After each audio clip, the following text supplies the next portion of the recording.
Okay, I hope it will work. Okay, hi, hello, good afternoon, everybody. Thank you very much for being here with us. This is a seminar organized within the labor law course in the LLM legal studies of the University of Bologna. So I really, with great pleasure, I welcome you here to this lesson. Of course, I have to thank all of you for participating to this meeting. I know we are very busy during this period, so thank you for the time you decided to commit for participating to this meeting. I have to thank very much really with really cordially I have to thank first of all Professor Catherine Barnum. She is a very close friend of mine. She is very nice, and she is absolutely, this is not a love declaration, but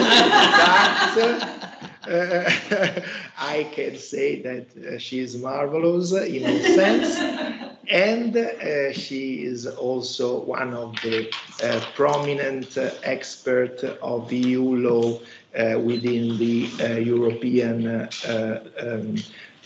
Union. So I'm very glad.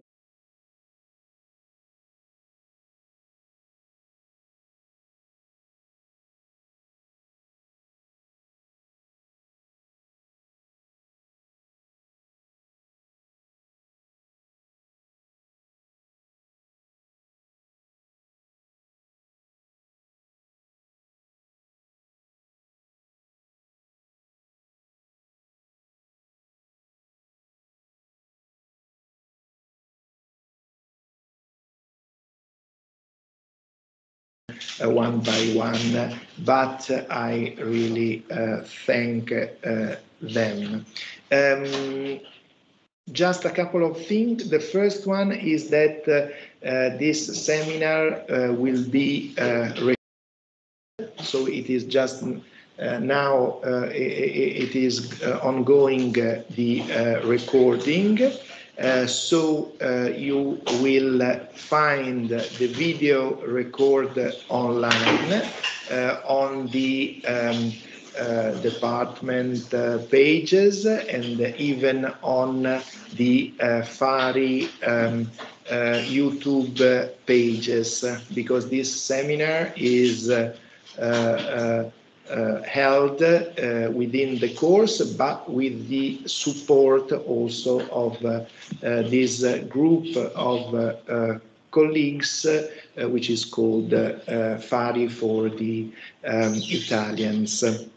I mean, this is a group that is well known in Italy rather than in Europe in general. So there will be this video recording, and also we will publish the proceedings of the seminar. So I ask the courtesy to our speaker to send me a written text, a written paper of their contribution in order to set up them and to organize this publication. Now I don't want to enter into the theme. I will let the role to our Dean of the department, Professor Federico Casolari, who I thank very much, of course, for being here. He is not only a prominent colleague in the field of EU law, but he is also the new director of our department. So I welcome him very warmly, and I'm very glad that he is with us this morning to present the theme to you. I just say that this is crucial, as we all know, a crucial, a very controversial matter, very controversial issue, in which there is a balance of private and public interests. As we all know, on the one hand, we have the protection of human and working rights, and on the other hand, we have safety measure. We have the need to preserve the security within the EU borders. So there are a lot of different perspectives in facing this theme. I hope that some of them will be dealt with by the distinguished colleagues. Of course, our perspective will cover both the free movement within EU, and so the issues, the problems about the free movement within the EU, and on the other hand, the free movement from from foreign countries, not EU. Of course, the most important example is the United Kingdom one. So we have a lot of expectation on hearing the Catherine's speech on this. This will be examined with a perspective of a labor lawyer, so with regards mainly to the aspects relating to equality of working condition, of and on other related aspects, but it has, as I said, also some other very interesting issues relating to the safety and to the preservation of the safety within the borders, the European borders. So all the stuffs relating to visa, access, and so on. So thanks again, and I will let the floor to Federico, and we will just let me say the last thing. We will end with a debate, a short debate, 15-20 minutes. So if you have any questions to pose to the speakers, please write it down and then ask them at the end of the presentation. Okay? Thank you very much. Federico, the floor is yours. Thank you very much, Alberto. It's really a pleasure to be here and to give you some greetings also on behalf of the head of the department, because I'm still the deputy head. So Michele Caglianiello, who was unable to be with us for other commitments. But I think you can imagine that it's really a pleasure for me to be here. Even though I will not have the opportunity to stay for all the seminar, but I will try to stay for a while, because basically we will discuss together a very crucial issue also for the European Union, for the European Union law. It's something in between in a way. So there are two disciplines that are interested from this legal topic, and this legal topic has a particular relevance when it comes to EU law. Also constitutional relevance, I would say. If you think about, for instance, the Polish plumber issue, okay, I think we are all aware about this nightmare, this gust. So if you think about the debate related to the Polish plumber case and the consequences, also in terms of constitutional implications for the EU legal order, you can understand how relevant and sensitive is the freedom of movement of workers within the Union.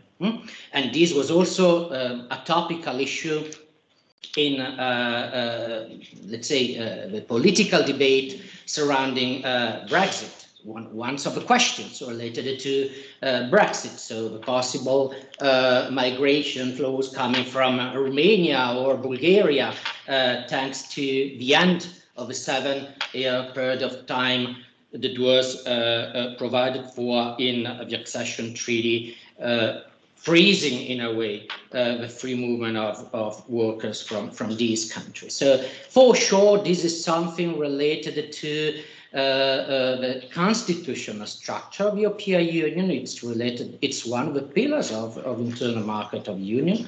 But at the same time, it is relevant for the EU when it comes to its external dimension, its external action. Free movement of third country nationals mechanisms have been included by the EU in contractual relations with countries, so with candidate countries, such as Turkey, for instance. Probably it's the most, let's say, ancient example of freedom of movement of workers from candidate countries we have, but also with, I mean, states that still have to start with the accession procedure, or states that cannot accede to the Union, or states that have decided to leave the Union. This is the case of UK for sure. So this is to say that there is also an external dimension of freedom of movement of workers that is becoming more and more relevant. We have international instruments, we have agreements that have been elaborated by the EU with third states. We also have unilateral pieces of legislation that have been adopted by the legislature, directives, and there are debates now ongoing on the need to amend them in order to, let's say, take into consideration new scenarios and new constraints. So it's a very crucial, but at the same time, it's a very topical issue. And so thanks very much, Alberto, for having organized this event. And let me thank, I would like to start thanking Catherine to be here. It's not the first time you are here. So I think this is, I mean, something also nice, no? To have established a strong bilateral academic relation with other universities. Catherine Barnard is a leading scholar when it comes to EU law, is also author of very important books, monographs, and textbooks on EU law. So I'm saying this for students in particular. So you will have today the opportunity to have a protagonist of EU law debate. And this is also important, I think. It's an added value we can give to our students, to leg students, so the students of our LLM, which is entirely taught in English, but also for the other students of our department, to have protagonists coming from other countries, giving you a different perspective, a different, let's say, way of interpreting the very same set of rules. So I think this is also important for you. And so, again, thanks, Catherine, for having accepted the invitation of Alberto. And of course, let me also thank the other speakers, in particular, the other keynote speaker, so Barbara De Mozzi, for giving us, I think, the labor law perspective of the phenomenon. So we will also have the opportunity to combine the different perspectives.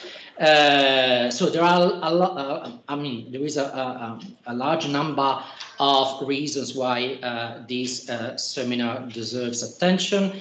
I wish you a fruitful discussion. I will try to stay with you for a while. And of course, enjoy also Bologna and this nice weather if you can. Thanks a lot. Thank you. Thank you, Federico. Please, Catherine, come here.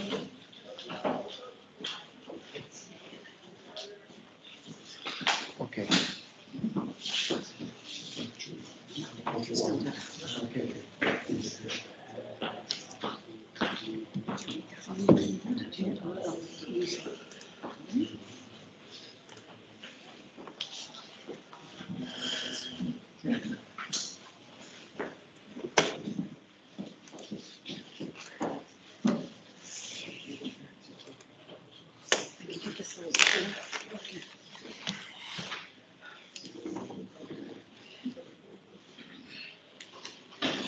Well, thank you so much for those immensely kind words. I can't tell you what a privilege it is to be here. I've had the pleasure of teaching some of these magnificent students over the last few days, which has been a complete joy.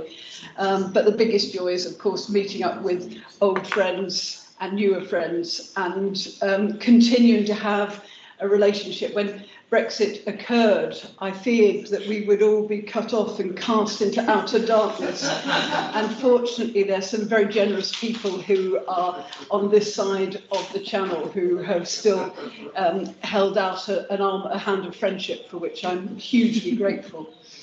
Now, I was asked to talk a little bit about free movement of persons, which is a story very close to our hearts, my heart, because it's something Fiona Costello, the wonderful research assistant on the project, and I've been looking at for the best part of 5 years.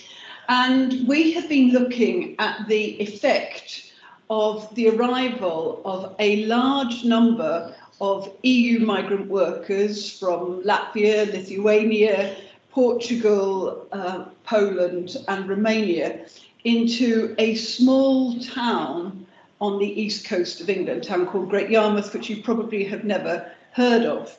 And what we've been doing is monitoring the effects of the arrival of a very large number of EU migrant workers entitled to come to the UK on the town, and how they have responded to living in the town, the problems that they've experienced. Now, we've been looking at this group of migrant workers because they are low skilled and low paid.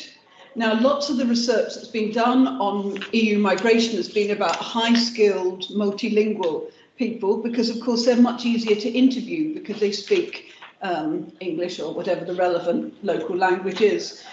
And of course, for that group, and I would say everyone in this room, free movement has been an unadulterated good thing, because it's about going to other countries, experiencing other cultures, enjoying the fantastic weather, the fantastic food, speaking different languages and feeling very European.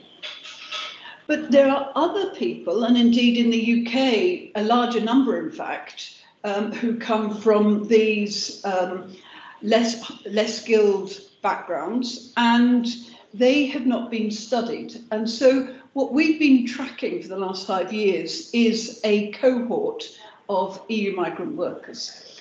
Now, you might wonder what's the relevance of all of this to you here. Well, as Federico very helpfully said, although we have been looking at the effect of the arrival of a large cohort of mainly Central and Eastern European migrant workers in a town, a deprived town in the United Kingdom, in fact, you see similar stories about the arrival of third country nationals on the shores of Italy, Greece and so forth, which has led to the Migration Pact, which was agreed by the European Parliament yesterday. So our focus is on free movement of workers. So we're looking at Article 45, which is why most of the workers came to the United Kingdom. A few came in other capacities, but predominantly they came for work under Article 45. And that's the group that we have been tracking.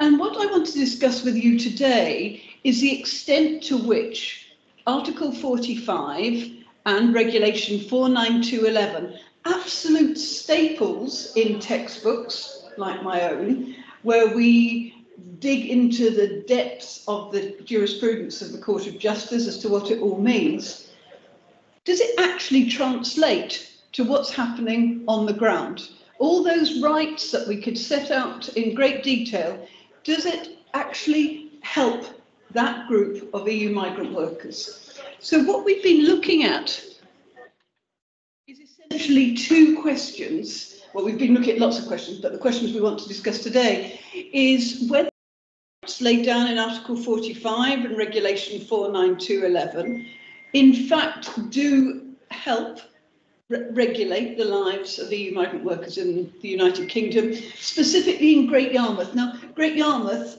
for those of you who've never heard of it, which is quite understandable, that's east of England, and just take... So that's London, if you want to locate yourself. Cambridge is here, Norwich is there, and Great Yarmouth, almost the most easterly tip of the United Kingdom. It's said that the nearest motorway to Great Yarmouth is in Amsterdam. So it gives you an idea of just how remote Great Yarmouth actually is. So the first question is that. And secondly, if you read anything on the Commission's website about Article 45, it is unremittingly positive. And for people, like virtually everyone in this room, free movement is unremittingly positive.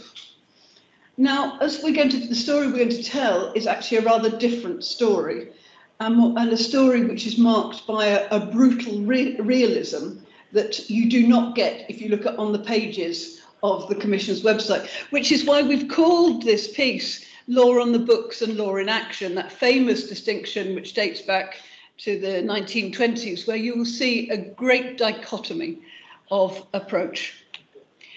So that's Great Yarmouth on a good day. And if you shut your eyes, you would think it looks rather like the Caribbean. But in fact, it doesn't look like that very often, not least because the sun doesn't shine very much, and it's the North Sea rather than something more exotic.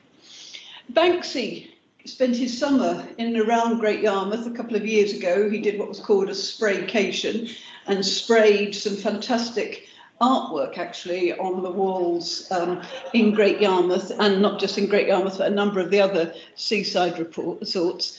And if you look at the seafront, you see the legacy of what it once was, which was a coastal town, which was very successful in particularly the late 19th century. See lots of amusement arcades, but just behind the amusement arcades, you see poverty, real grinding poverty. By various indicators, Great Yarmouth is at the bottom of the league table for life expectancy, for levels of education, for levels of employment, for health outcomes. It's at the bottom, or near as damn it, at the bottom. Now, into the town came a large number of EU migrant workers. Probably about 1 in 4 living in the town centre are EU migrant workers. And they're working in farms, around Great Yarmouth.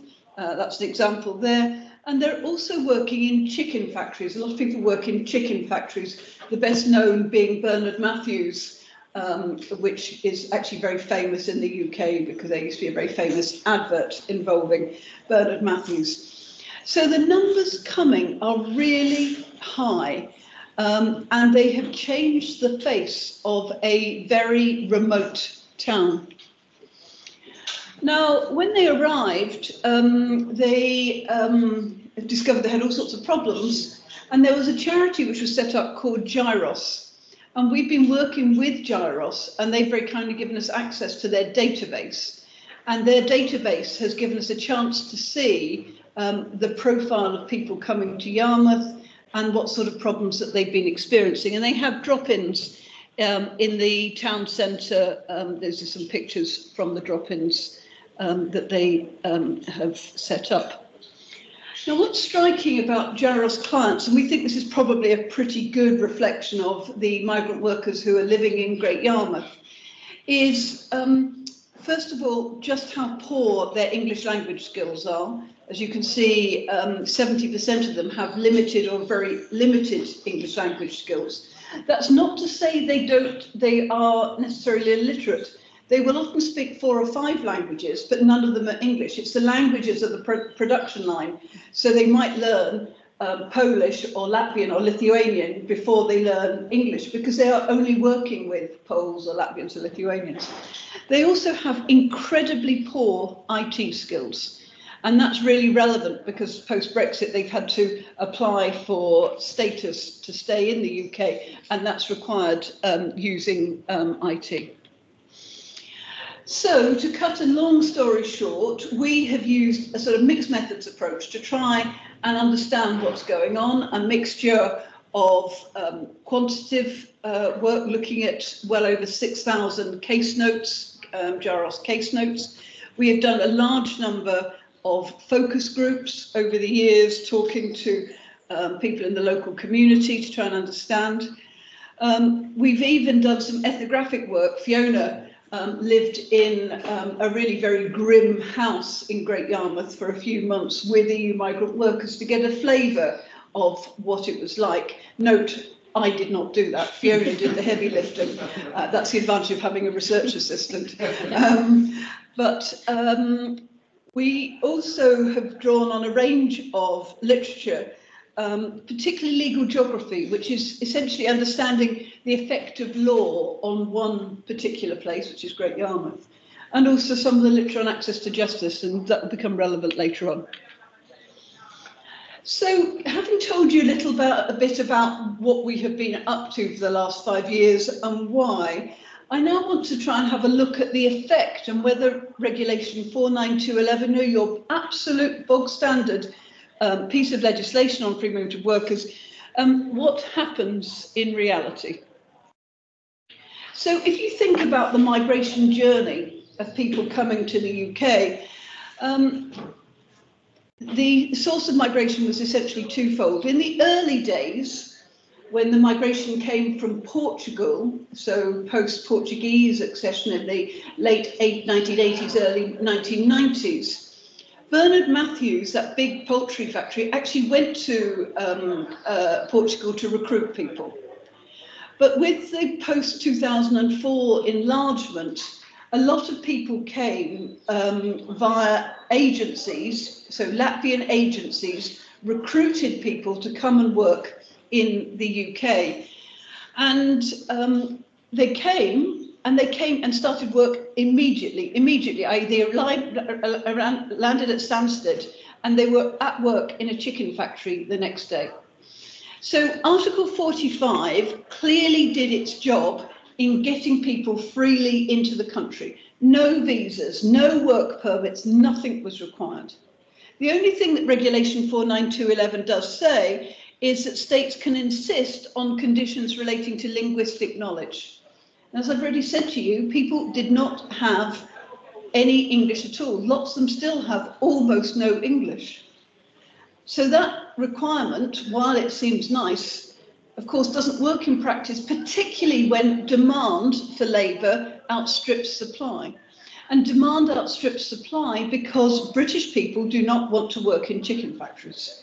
They don't want to work in fields, and we know that post-Brexit there was a call for British people to come and work in the fields in and around Great Yarmouth. They just didn't come. We needed 100,000 British people to do it, and a matter of a small handful turned up, and most of them didn't survive beyond the first week, let alone the first day. So the reality was the demand was huge. So Article 45 was very effective at getting people into the UK, and also Article 49 and the regulation, particularly Article 1.1 of the regulation, were also very effective in enabling people to have free access to the labour market. Now, the UK has one of the most flexible labour markets in the world, second only to the United States. And so it was very easy for migrant workers to come and literally start work the next day. And it was literally the next day. They would arrive, they would move into a caravan, they'd sleep in the caravan to 4 in the morning, and then they'd be got up and taken straight to the chicken factory and work in the chicken factory for the next 12 hours. No paperwork was required. There's one particular number that you need, but you can wait for that. You can apply for that much later. You can start working without any paperwork whatsoever. So the story that I've told up until now is a story which says actually Article 45 and Regulation 49211 really did their job. They really did ensure that people could move. But of course, it's not a one-off issue. It's an ongoing issue, because once you're there, of course, you're going to carry on working. So what about the working conditions? Now, the picture on the left is drawn by someone who used to work in a chicken factory, who now works for Gyros, the charity I mentioned. We, as researchers, have not been allowed anywhere near a chicken factory.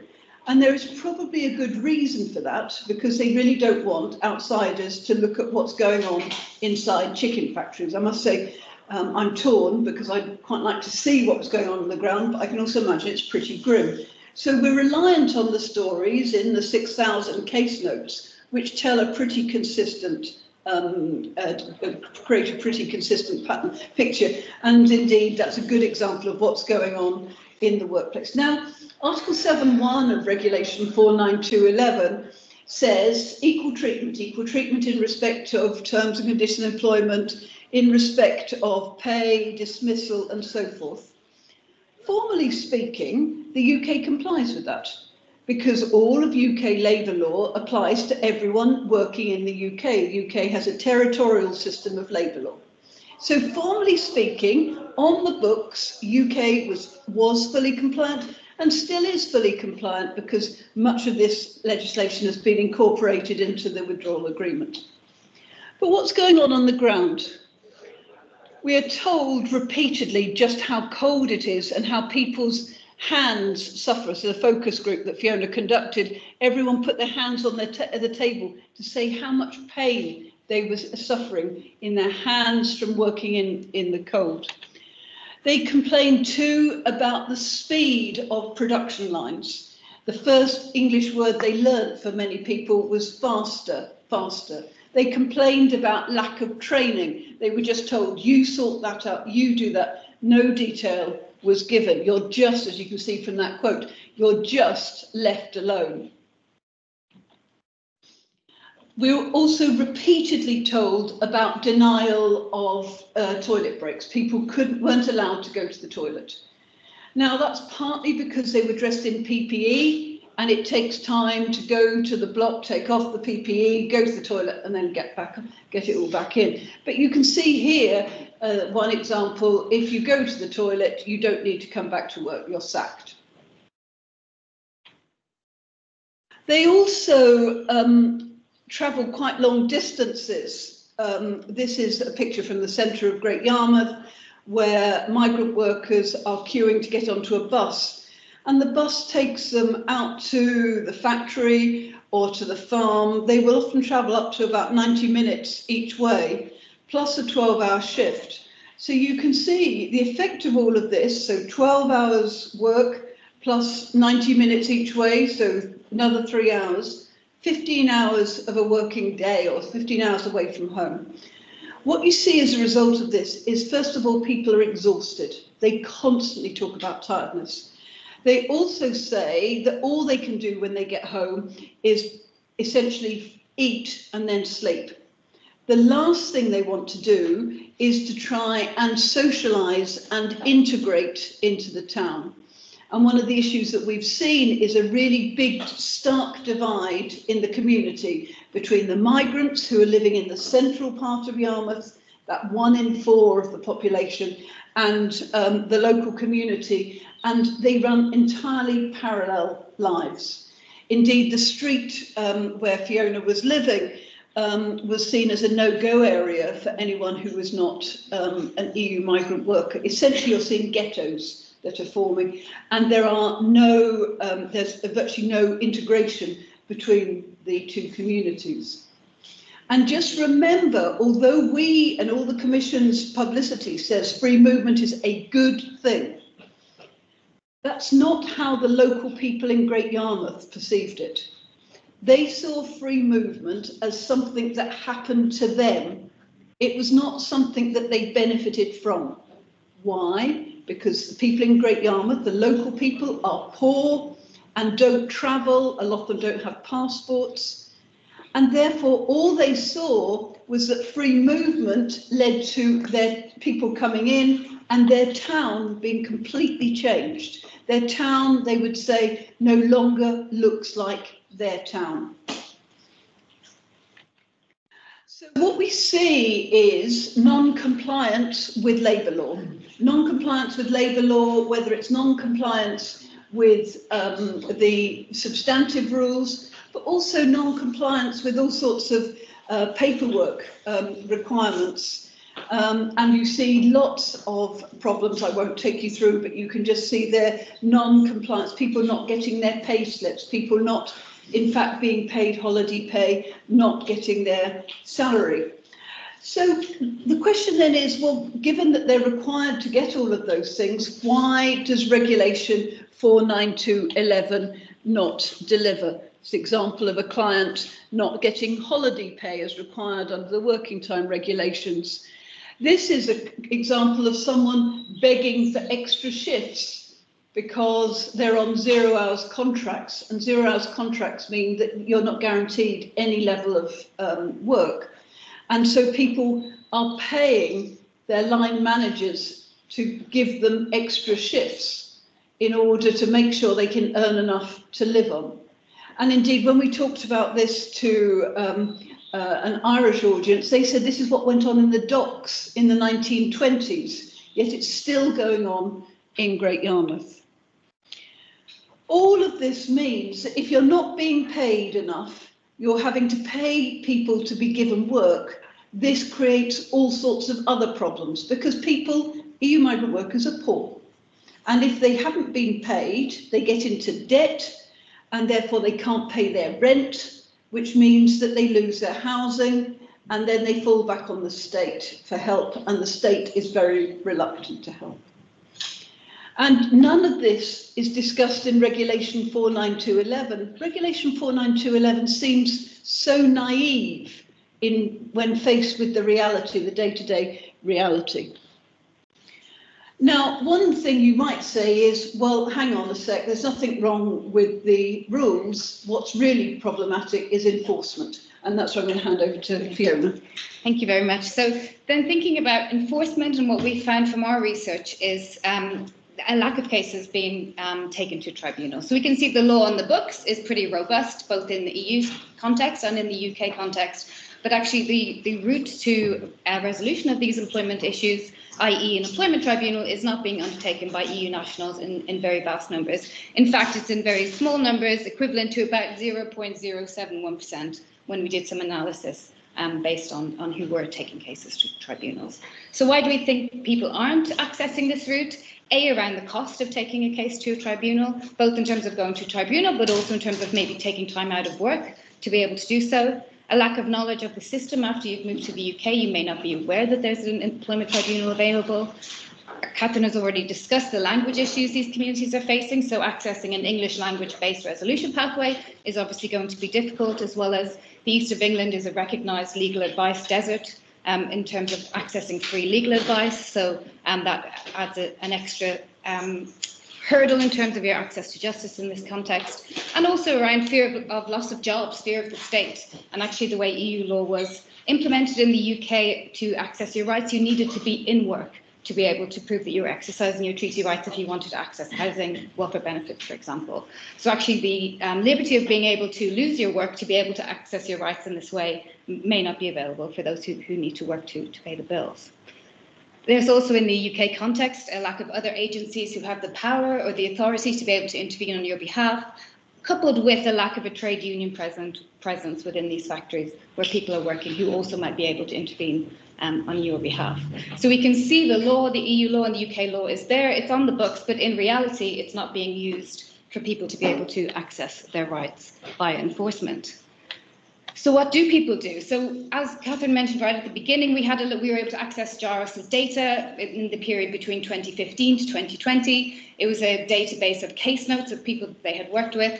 It was about 7,000, just under 7,000 case notes that we were able to analyse altogether. And within those 7,000 case notes, there is no express reference to employment tribunals at all, despite about, I think, 15% of the inquiries were related to employment issues that people were experiencing.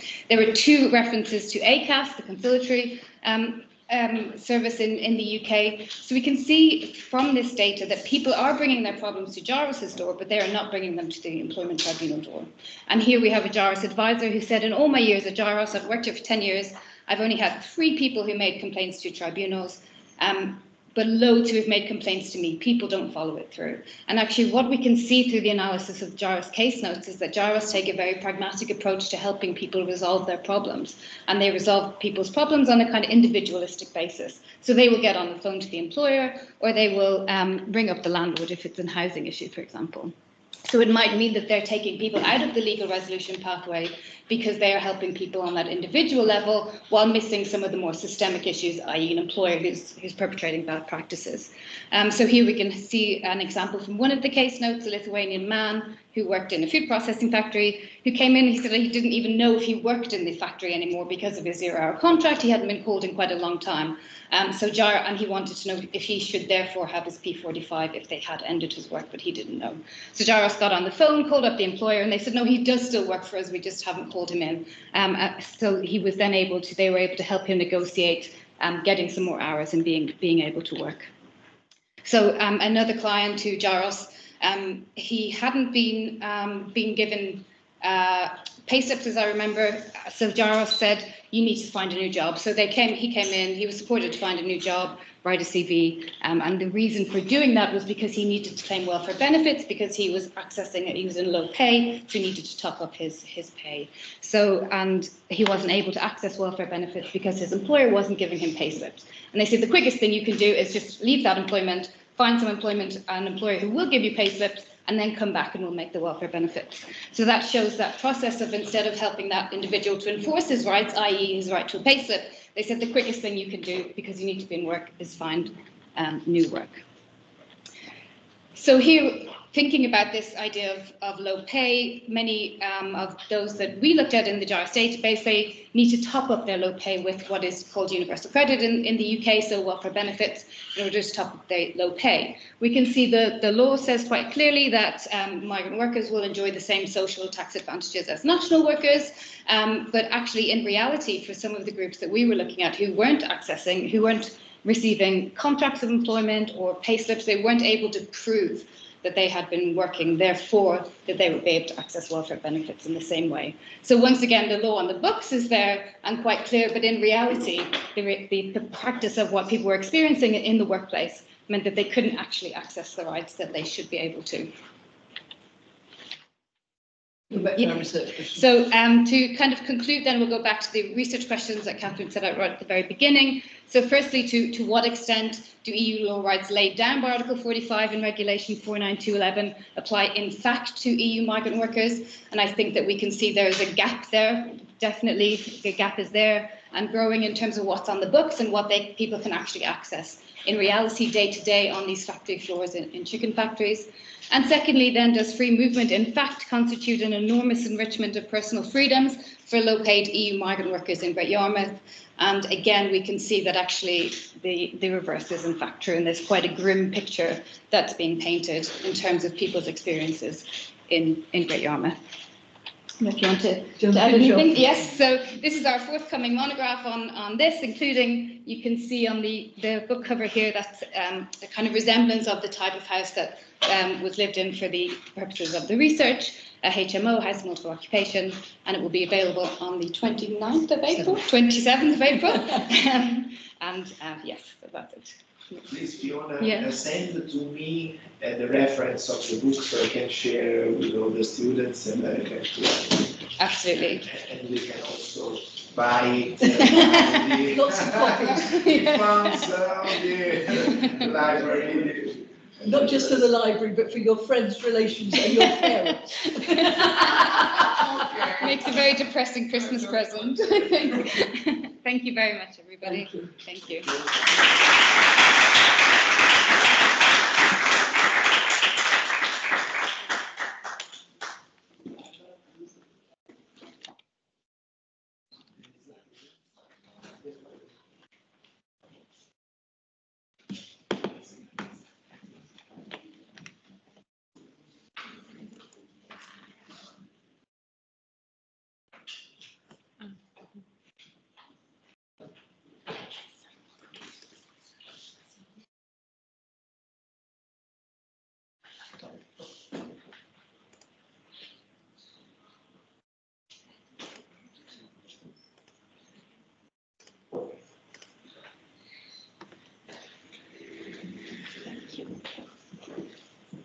Thank you so much.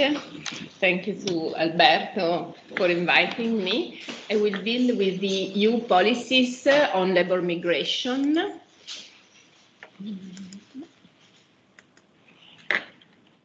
And I would start saying that the approach to migration policies, both at the international level and at the European level, is still fragmented. Though yesterday, as we know, the recent new pact on migration and asylum was approved by the European Parliament and will come into force in 2026.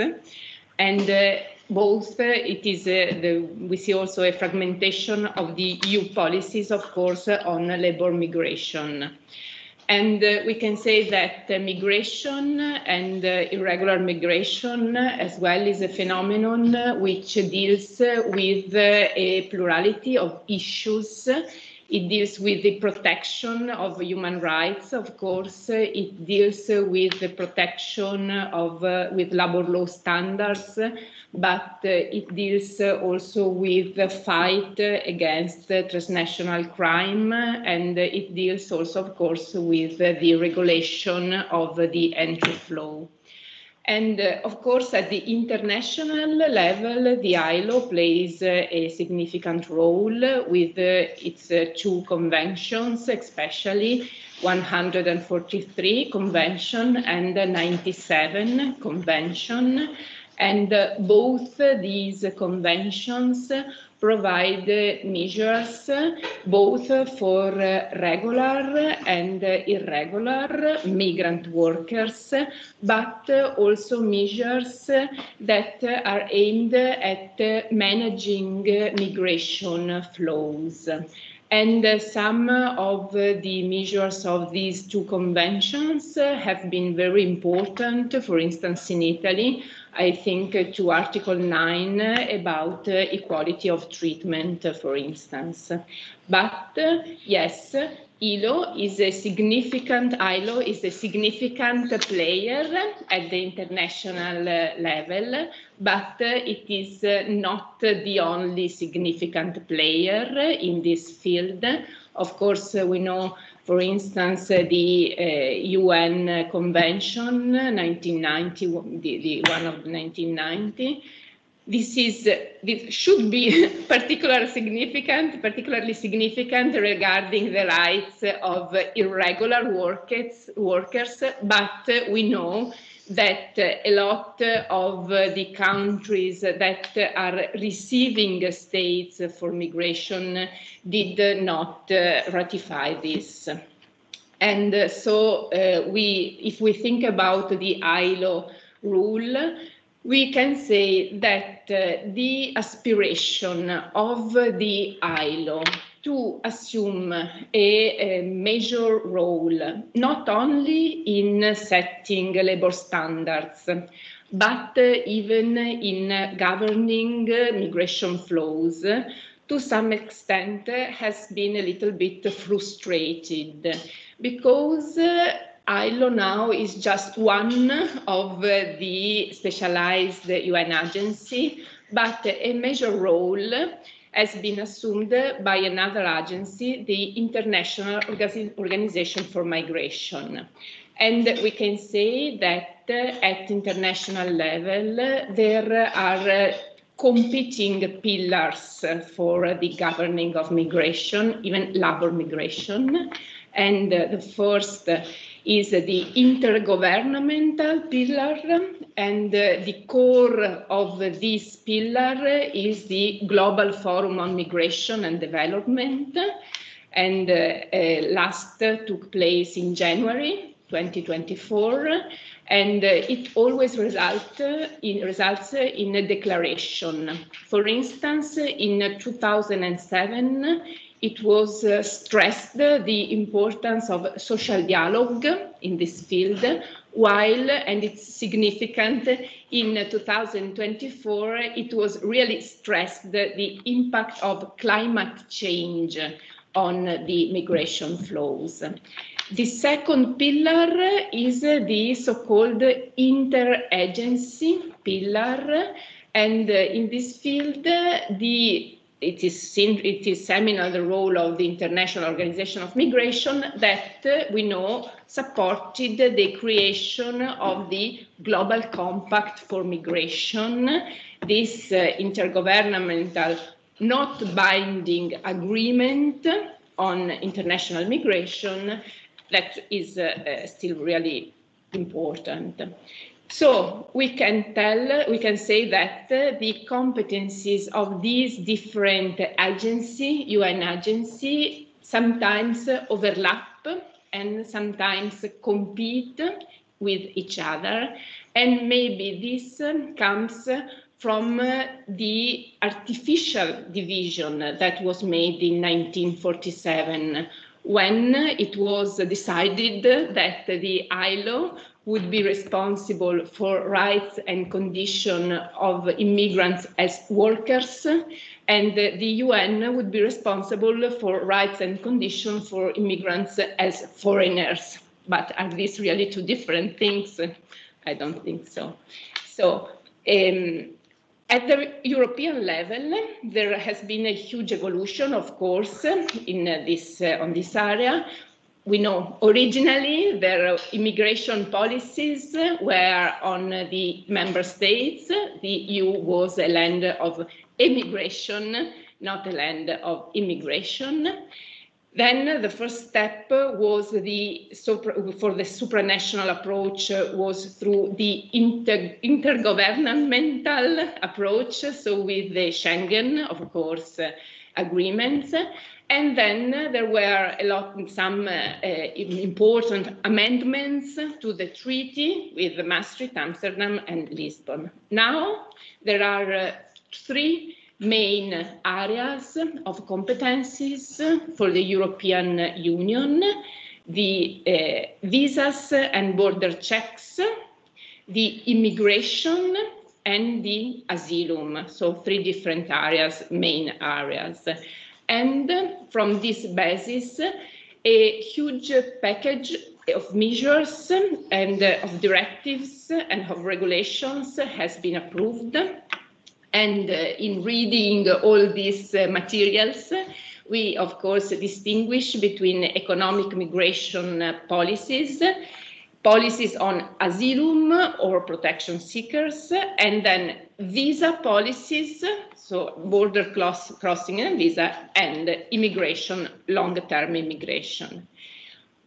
With regard to immigration policies, so Article 79, on the one hand, we have a very important directive, the one about single permit, 98, and on the other hand, we have again fragmentary interventions. So we have a lot of directives about seasonal work, about highly qualified workers, about long-term residents, about non-nationals who stay illegally in EU, or about the anti-discrimination directive, the 43. So we can say that even at the EU level, there is a huge fragmentation.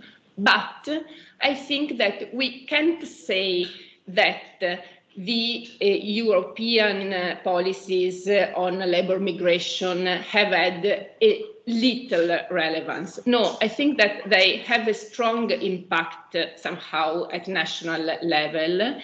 And we, for instance, can think of the impact of Directive 98 on single permit on a big issue in Italy that was the so-called bonus bebè, so the birth grant. And these directives provides that workers with a single permit are entitled to the same treatment as a citizen regarding social security, subject to restrictions that states may introduce under Article 12. So states may introduce restrictions to this treatment, but the Court of Justice clarified that Italian state, although having the possibility, did not avail itself of the opportunity to introduce exceptions to equal treatment in social security matter. And so this was the reason why the bonus bebè was granted to foreign workers holding a single permit. And a similar argument can be made for directives on long-term resident and on directive for asylum seekers, and they have been made.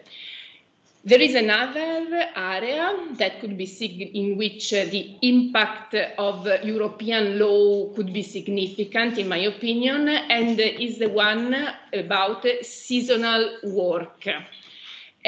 We know that in Italy, Decree 203, in implementing the directive, allows entry for seasonal work, but only in agricultural, tourism, and hotel sector. Can this be? I don't think so. I don't think so. I think that these sectors do not exhaust the list of seasonal activities, and so that the Italian state can't say that only in these three fields seasonal workers are accepted. Today, we said there is a recent controversial reform on the right, especially on the right of asylum, the so-called new pact on migration and asylum. Yesterday, we heard about this. And the von der Leyen Commission, we know that the Commission has partly recovered the previous package under the Juncker Commission, and yesterday was approved. It will come into force in 2026, although they are regulations. And this pact aims to introduce uniform rules and procedures on the right to asylum for all member states. The principle of state of first entry, as per Dublin regulation, is not changed. It's not overcome. but it applies the principle of solidarity, but in a flexible way. In a situation of crisis, every state must contribute through availability to relocation, but otherwise, or must contribute with financial resources. And there are some rules that are very controversial.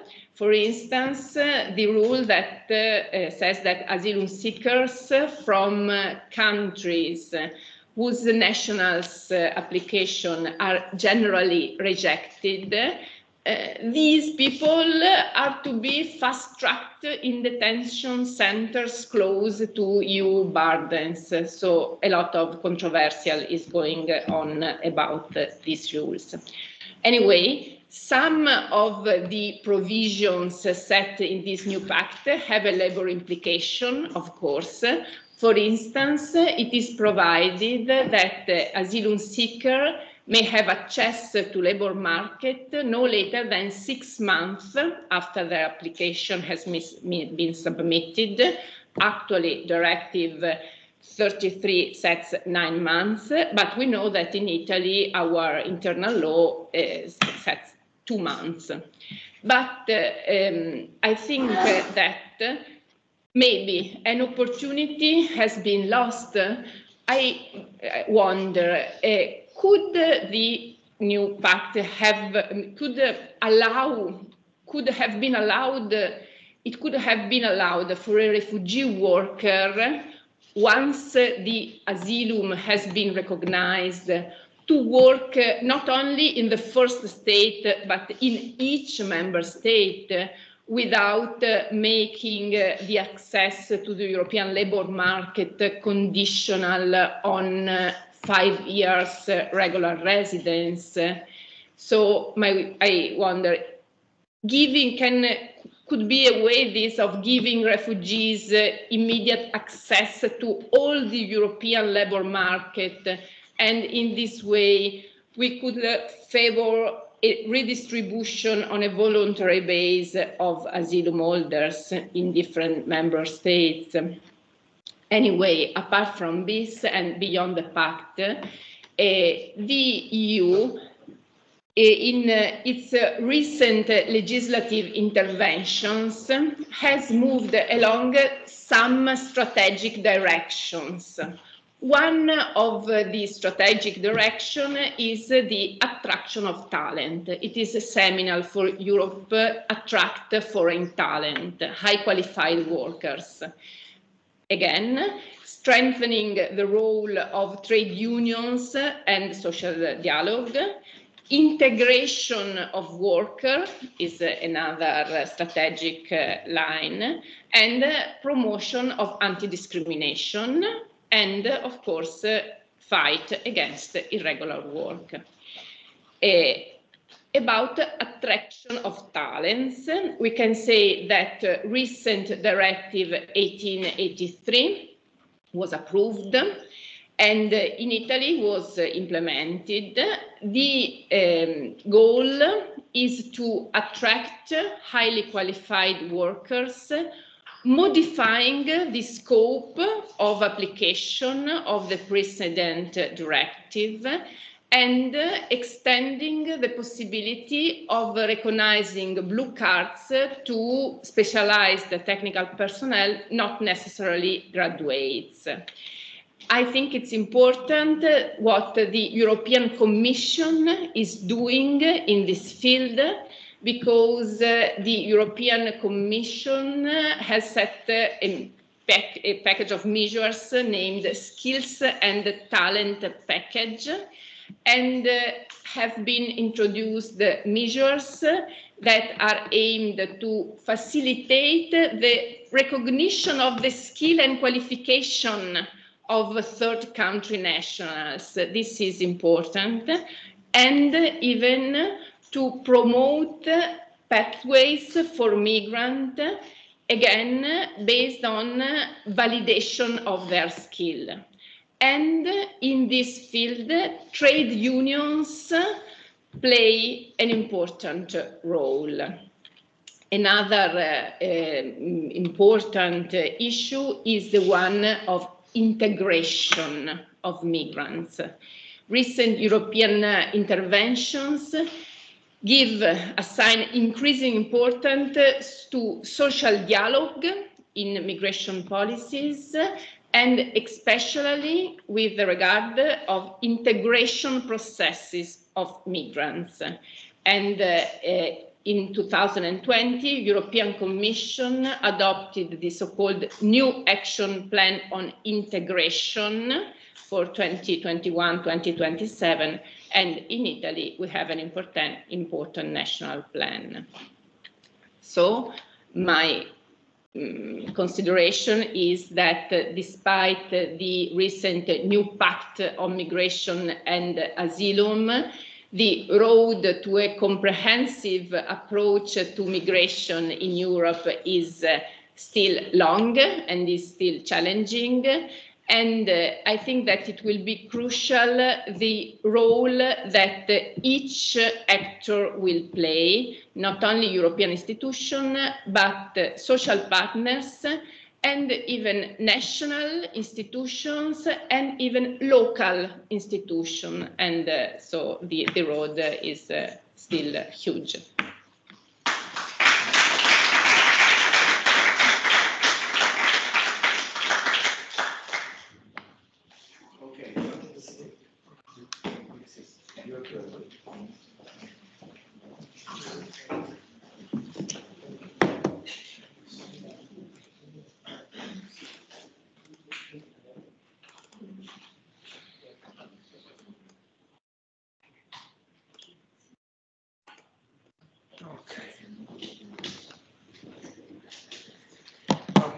First of all, I would like to thank the organizer for the invitation, Professor Pizzoferrato and Matteo Turin, and also I would like to say that I'm very glad to talk after Professor Barnard, that is a leading scholar in the topic that I'm going to talk about, and also after Professor De Mossi, and before my other colleagues, Biasi, Garbuglio, and Dalla Costa. I'm talking about the free movement and the evolving concept of worker in EU law. Well, first of all, we should say that this topic is is a topical theme in the European Union, because nowadays we have still a lack of, or the absence of, any concept of worker in the European Union treaties. So the TFEU, so the Treaty on the Function of the European Union, or the Treaty on the European Union.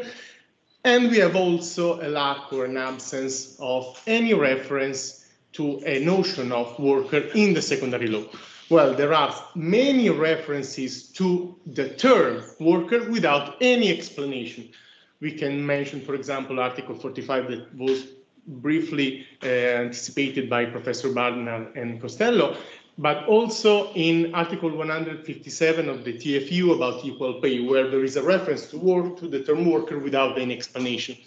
Well, there are many reasons: historical reason, economic reason. First of all, we could say that there is a different logic in the use of the term worker. Professor Mancini, the former Advocate General of the Court of Justice of the European Union, and former professor of this university, talked about the different genesis of the European labor law and the national labor law, where the national labor law was meant to balance a huge conflict between workers and employers, so a conflict in terms of labor relationship, while European Union law was mainly devoted to give possibility to workers to migrate freely as an economic factor in the European economic community, then European community, and nowadays European Union. So there is a different starting point. That's why there was, at the beginning, in the treaties of the 1957 and so on, a lack of any clear notion of worker. As I said, they restrained from giving a notion, and silence is particularly surprising because one of the 4 freedoms relates to the movement of persons and workers. So it's really strange that we are talking about an economic factor that is the worker without saying who is a worker. Then, of course, we had the huge intervention of the European Court of Justice jurisprudence in order to solve at least this kind of problem. Well, we have the most known case in the context of the concept of worker, that is Laurie Bloom, but we have to start before from the Hoekstra case in '63 and the Levin case, where there was for the first time the appointment that the concept of worker should be seen as a community meaning concept. So could not be led to the ab libitum decision of the national member states to modify or to restrict the scope of application of the rules belonging to the European Union and then applied in the member state. So the idea was to protect the application of European law and to avoid the so-called jeopardization of the effect of the European labor law. Well, as you know, being an economic factor and being a migrant workers means also to be possibly discriminated as an individual and as a worker. And we know that there is the anti-discrimination principle in our European labor law. So that's why from Hoekstra and Levin we had a beginning of interest on this kind of topic. Then we had the Laurie Bloom case, that is the most known case in this field, that gave the concept of worker, where the concept of worker was mainly similar in a certain sense to the Italian one, the Article 2094 of our civil code, where we say that a worker is, or the essential feature of an employment relationship is that for a certain period of time, a person performs services for and under the direction of another, in turn for which he receives a remuneration, where we have three different criteria. The first one is subordination. This is well known as the one who works under the direction of someone, but should seen in the European labor law in a more general perspective that is more similar to the integration under someone else. So it's more similar to the ETA organization that we have nowadays in Italy under Article 2 of the Legislative Decree number 81 of 2015.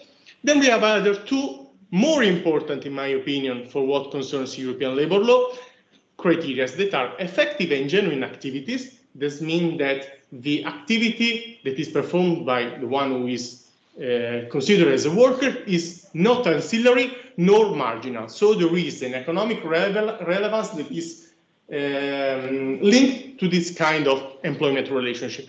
And then the remuneration, that, as you remember, I said that the concept of worker is mainly linked to the economic feature of the employment. And in this case, the remuneration is seen also outside the normal monetary transaction that is linked to an employment relationship. So also remuneration in kind or other kind of remuneration. For example, housing could be seen as a remuneration according to the concept of worker of the European Union, or the concept of worker belonging to the Laurie Bloom doctrine. Then we had some others cases in the field of free movement of workers, for example, Alambidis and Adjegate, where there were introduced some other sub-criteria. They were giving some other pieces of the puzzle, or that they were giving other criteria, sub-criteria that were useful to understand who was a worker. For example, the disciplinary power that was related to the subordination, so being under someone who can direct you and can sanction you, or the participation in enterprises risks, and the freedom to define his or her own working time. It is a classic criteria that could divide someone who is a self-employed or a worker.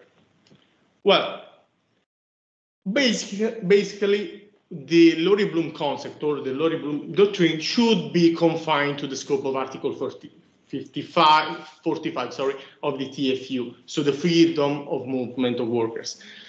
Well, This is true because there are other references to other kind of concept of worker. For example, we had a minimalist approach to the concept of worker in some other directives or part of European legislation. For example, in some directives or areas in which there was the need to reach partial harmonization, for example, transfer of undertaking or employers insolvency, where there was a clear link to the national concept of workers. So avoiding any other intervention by the European Union or the European legislator in defining the concept. However, after the beginning of this millennium, we had a different approach of the European Court of Justice that started to expand the scope of application of the concept of worker in other areas, not only related to the Article 45, so the freedom of movement of workers, but also in other areas, even areas that are normally treated as secondary law.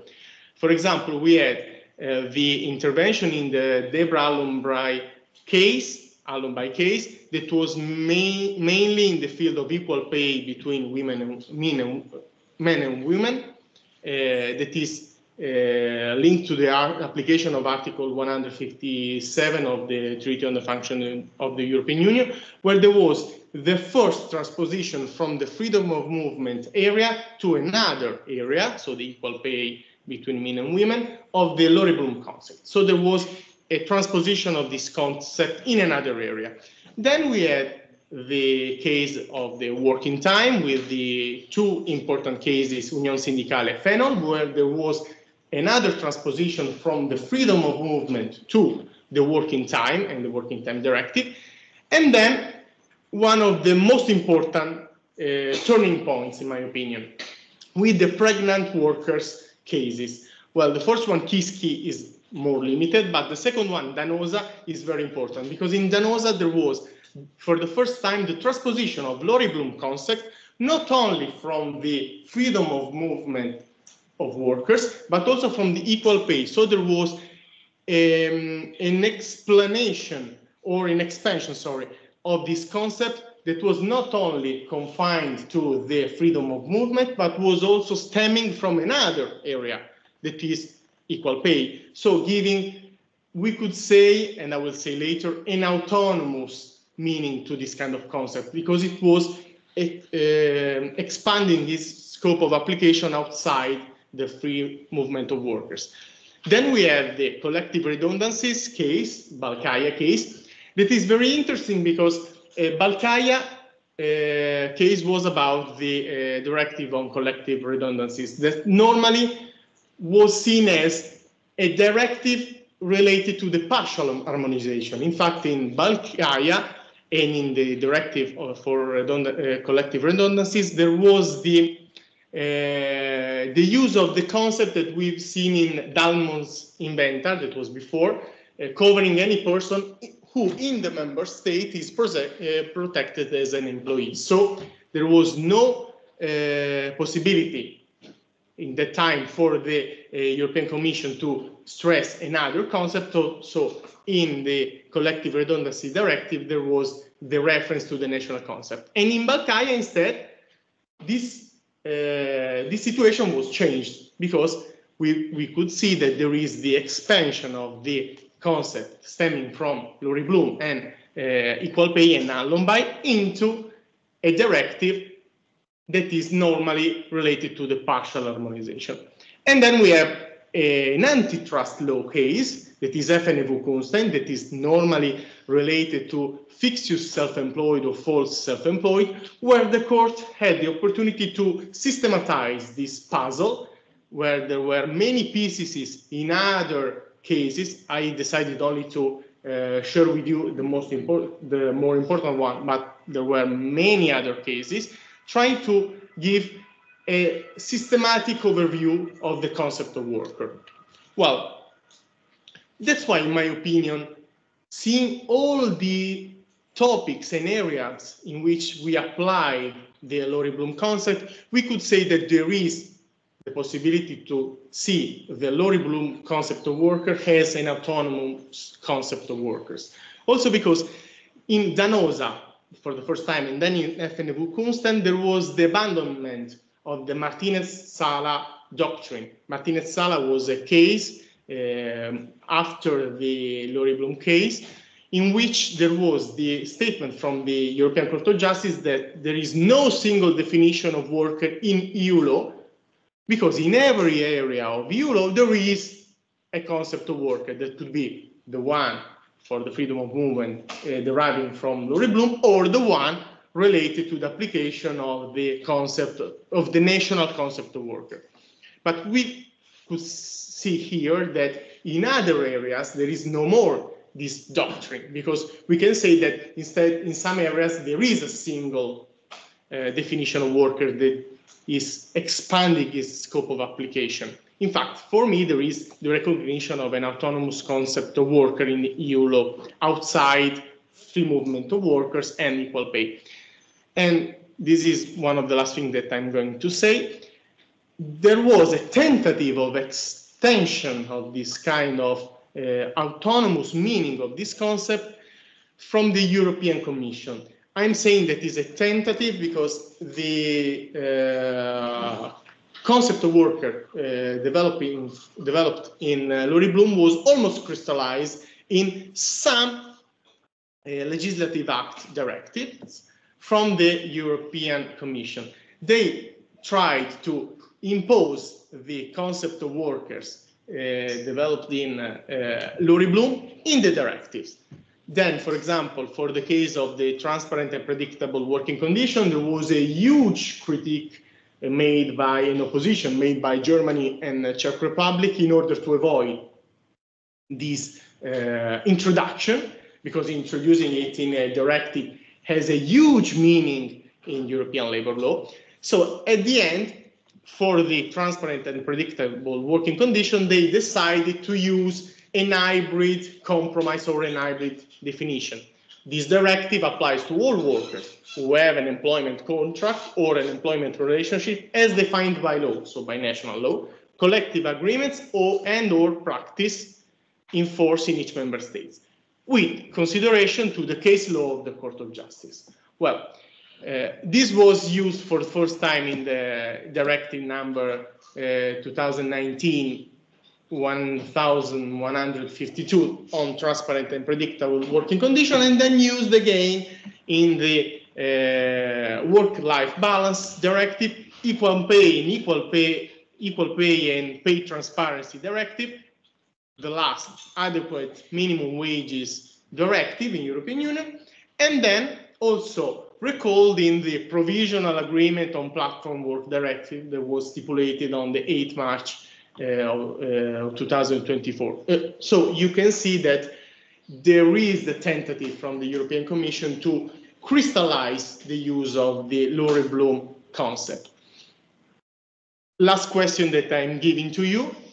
This is an hybrid definition with reference to the law or the concept in the member states and the reference to the case law of the Court of Justice. Which one is going to prevail in case of a judgment in front of the European Court of Justice, in your opinion? Well, I have the answer. I leave it to you. Thanks for your attention.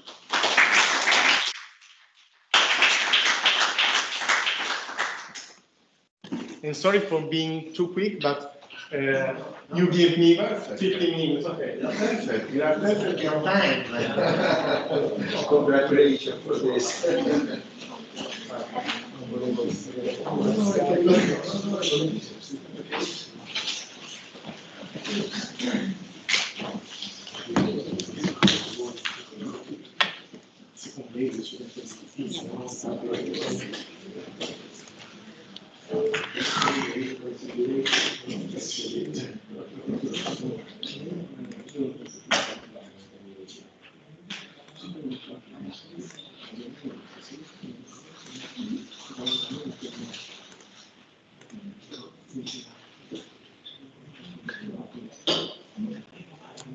Perfetto, grazie. Serve che hai già vuoi che metta la presentazione?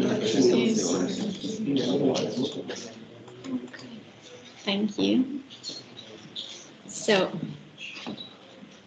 first of all, thank you to, it's an honor to be here so today with you. So thank you to Professor Alberto Pizzoferrato and Matteo Turin for this invitation. My topic concerns the freedom of establishment and the freedom to provide services that are part of the broad liberalizing project of the founding treaty in order to create a free market for goods, capitals, services and persons. This is why ever since the foundation of the European Community, the institution have not only provided for the movement of employees, but have considered the professional activity of the self-employed a fundamental resource both for their social and economic inclusion and for the growth and cohesion of the member states. Article from 49 to 62 of the treaty regulate the transnational activity of self-employed person. In particular, freedom of establishment refers to self-employed and professional who are legally operating in one member state that carry out the same economic activity in a stable and continuous way in another member state under the condition provided by that member state for its citizens, and freedom to provide services refers to these same workers that offer and provide their services in another member state on a temporary basis under the conditions provided by that member state for its citizens. This is a very broad topic that can be read from different perspectives and includes several critical aspects. First of all, the fact that the self-employed are qualified as firms and subject to competition law with consequences in terms of collective bargaining and professional tariffs in case of regulated professions. In time at my disposal, I would like to focus on some aspects that affect the freedom of movement of self-employed workers. On the one hand, some legal and also administrative obstacles that negatively affect their movement. On the other hand, some trends linked to the social dimension that can positively, in my opinion, affect their movement. In order to allow the widest internal movement, these two freedoms, freedom of establishment and to provide services, tend to be absolute and can be compressed only for exceptional limitations. So this ambitious goal implies eliminating discrimination on the grounds of nationality and adoption of measures to make it easier to exercise them, including the harmonization of national rules or their mutual recognition. But there are still many legal obstacles in the legal system that restrict the movement of professionals, despite Article 14 of the Service Directive prohibits any restriction based on nationality or on conditions of residence. With reference to the freedom of establishment of lawyers, for example, the principle is also reaffirmed in two EU directives relating to the legal profession, because restriction on residence constitute obstacle equivalent to discrimination on the basis of nationality, as they also restrict the freedom of establishment in the single market. For example, the Slovenian law until 2019, after having obtained a Slovenian qualification in order to practice the professional of lawyer, required professional to be a citizen of the Republic of Slovenia. So the Slovenian Act imposed a discriminatory requirement on the basis of nationality for natural persons. In fact, in order to remedy this, in the 2019, the Attorney Act is being amended by removing the discriminatory requirement of Slovenian nationality for lawyers and extended the profession also to citizens of EU member states.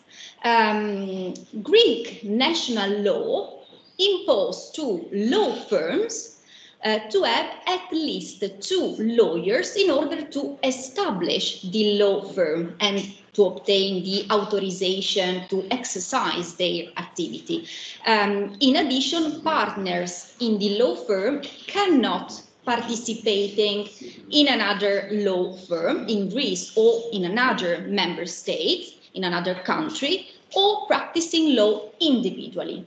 But taking into account the jurisprudence of the court and the provision of the EU, seems that law firms that want to establish in Greece will be discriminated in practice because they will be forced to comply with these requirements, minimum number of practicing lawyers and stop of their activities in other countries. So such requirements may represent restriction of freedom of establishment. Another kind of legal and administrative obstacles is linked to the recognition of professional qualifications.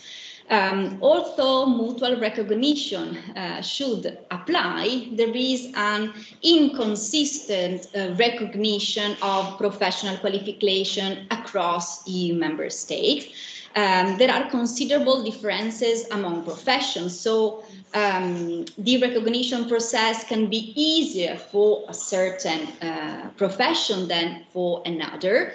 There are 7 sectoral professions which are regulated in all EU member states, which benefit directly from the automatic recognition process.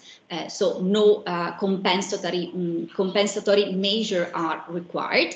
Then there are 2 other paths for the recognition, namely automatic recognition based on professional experience and a general system of system for all other professions. Under the general system, recognition is granted to any individual who can demonstrate their qualification in their home country under certain conditions. In practice, there are differences in qualification, for example, length or length of education or different level of education, and in the rules regarding the recognition of professional in the different member states, and these create a fragmentation in the market and pose difficulties for service providers within the single market. In light of a survey, for example, a huge number of respondents reported that the major difficulties is linked in the recognition of professional qualification and the satisfy other requirement to access a regulated profession. And one of the reasons of this difficulty is the lack of transparency that is contrary of EU provision and principle. Maybe a requirement in itself is justified, but it is too difficult to assess relevant information and follow the necessary procedures. So it can be considered as an unjustified obstacle to free movement. Now I move to some, in my opinion, positive trends that are linked to the social dimension of the EU. The first one is earlier than recognition, but in my opinion can help this process. The second is subsequent, but can stimulate the freedom of establishment.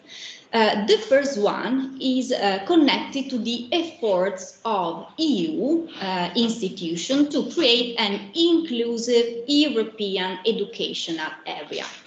This area tries to foster collaboration among European Union member states to build more resilient and inclusive national education and training system. This should be an area where qualification and learning outcomes from periods of learning abroad are automatically recognized.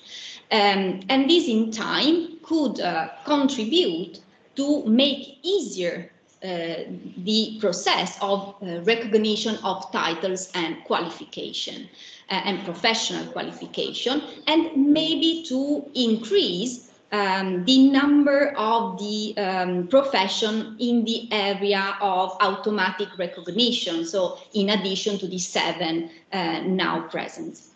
The second one is linked to the social protection of the autonomous workers. In the Gusa case of the 2017, the Court of Justice said that not only union citizens who are employees, but also self-employed in another member state must be treated in the same way as nationals of the host state in relation to the access to the social benefits. Status of workers or self-employed person is retained when a union citizen is in an involuntary condition of unemployment after having been employed for more than 1 year and has registered as a job seeker with the relevant employment office. This covers workers that have lost employment against their will, but also self-employed persons who no longer works for reasons behind his control.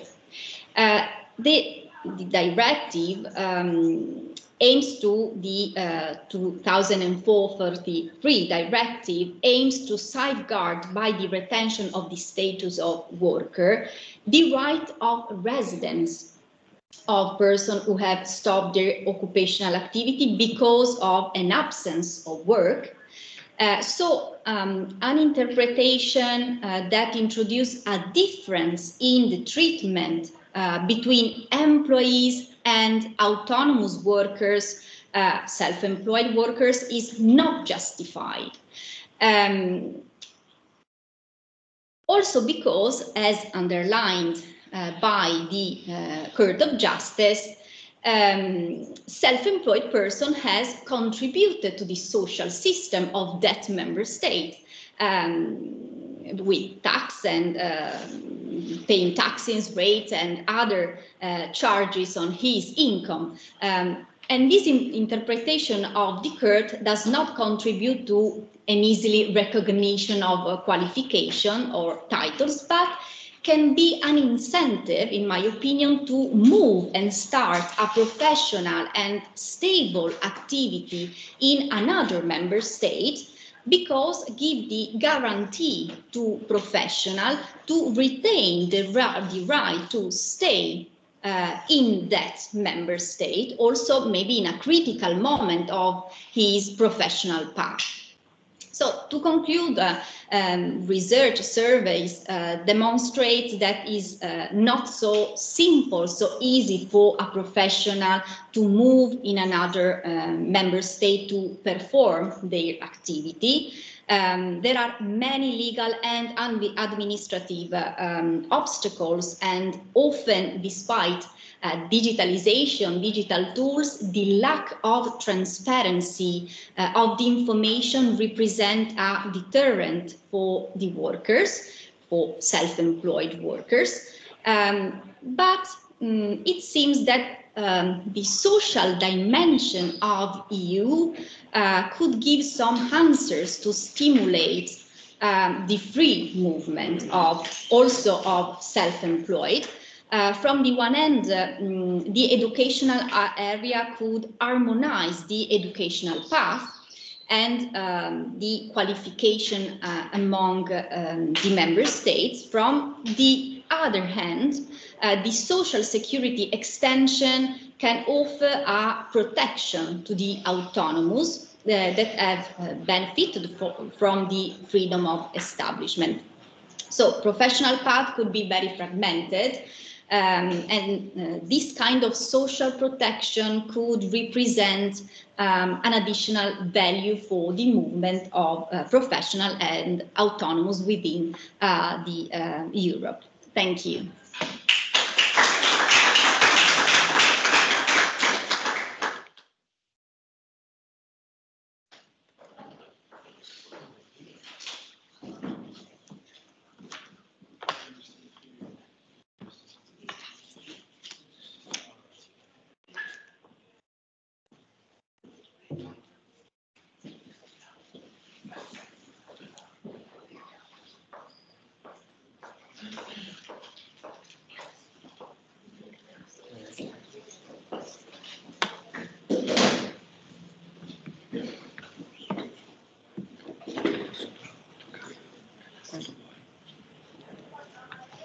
Good afternoon, everybody. First of all, I would like to thank the Professor Pizzoferrato and Matteo Turin for the invitation today.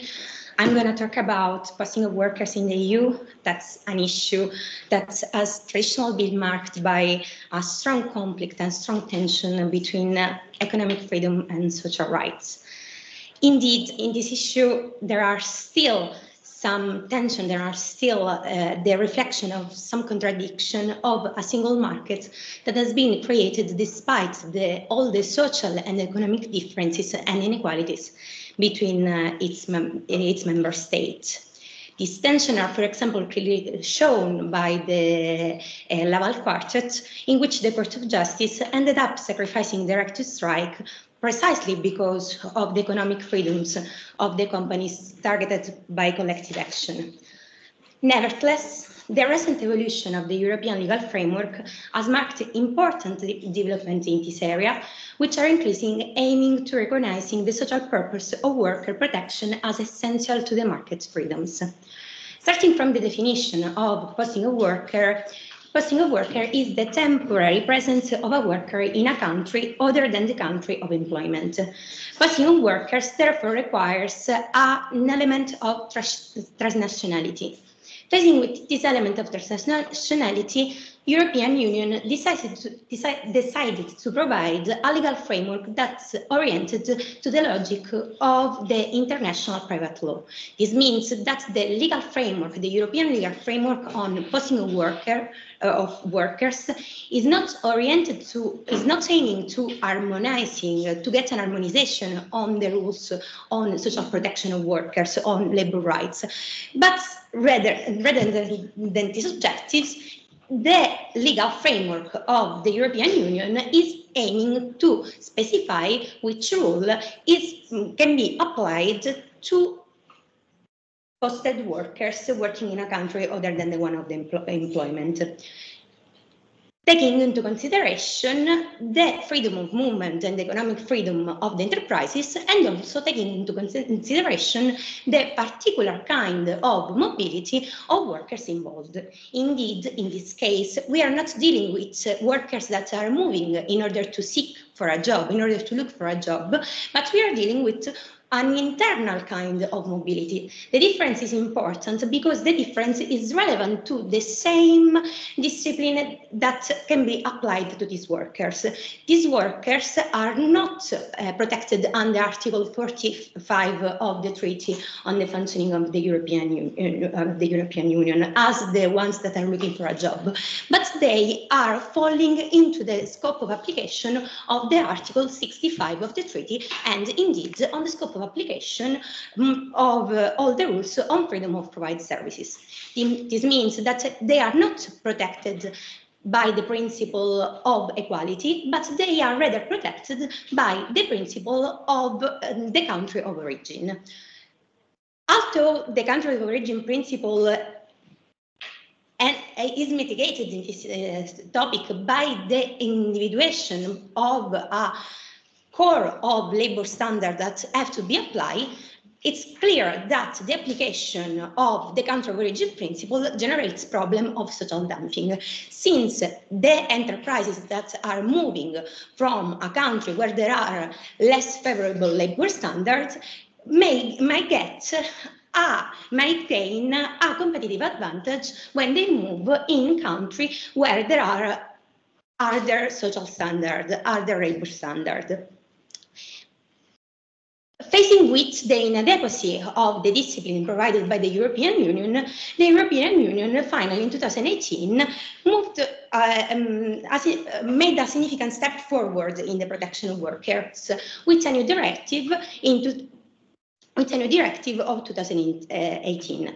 The directive of 2018 aimed and updates the directive 96/71 and had between its subjects the aim to protect workers and to give more tools to the states in order to oblige the enterprises to apply their labor standards, to prevent social dumping, but also to prevent all the consequences of the same case law of the Court of Justice and particularly of the so-called Laval Doctrine.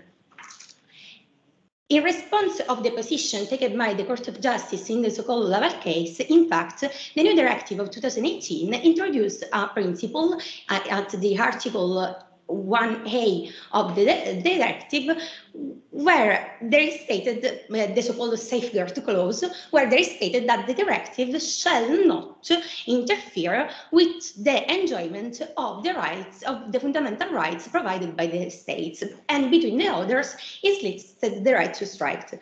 It's clear that this is a response to the Laval Doctrine and to the need of provide protection for the collective action. But this is then not the only news, the only innovation of the directive. In fact, the directive is also getting some innovation on the side of labor condition of workers. The directive doesn't extend the principle of equal treatment. The principle of equal treatment is extended only in cases of posting of workers that's lasting more than 12 months.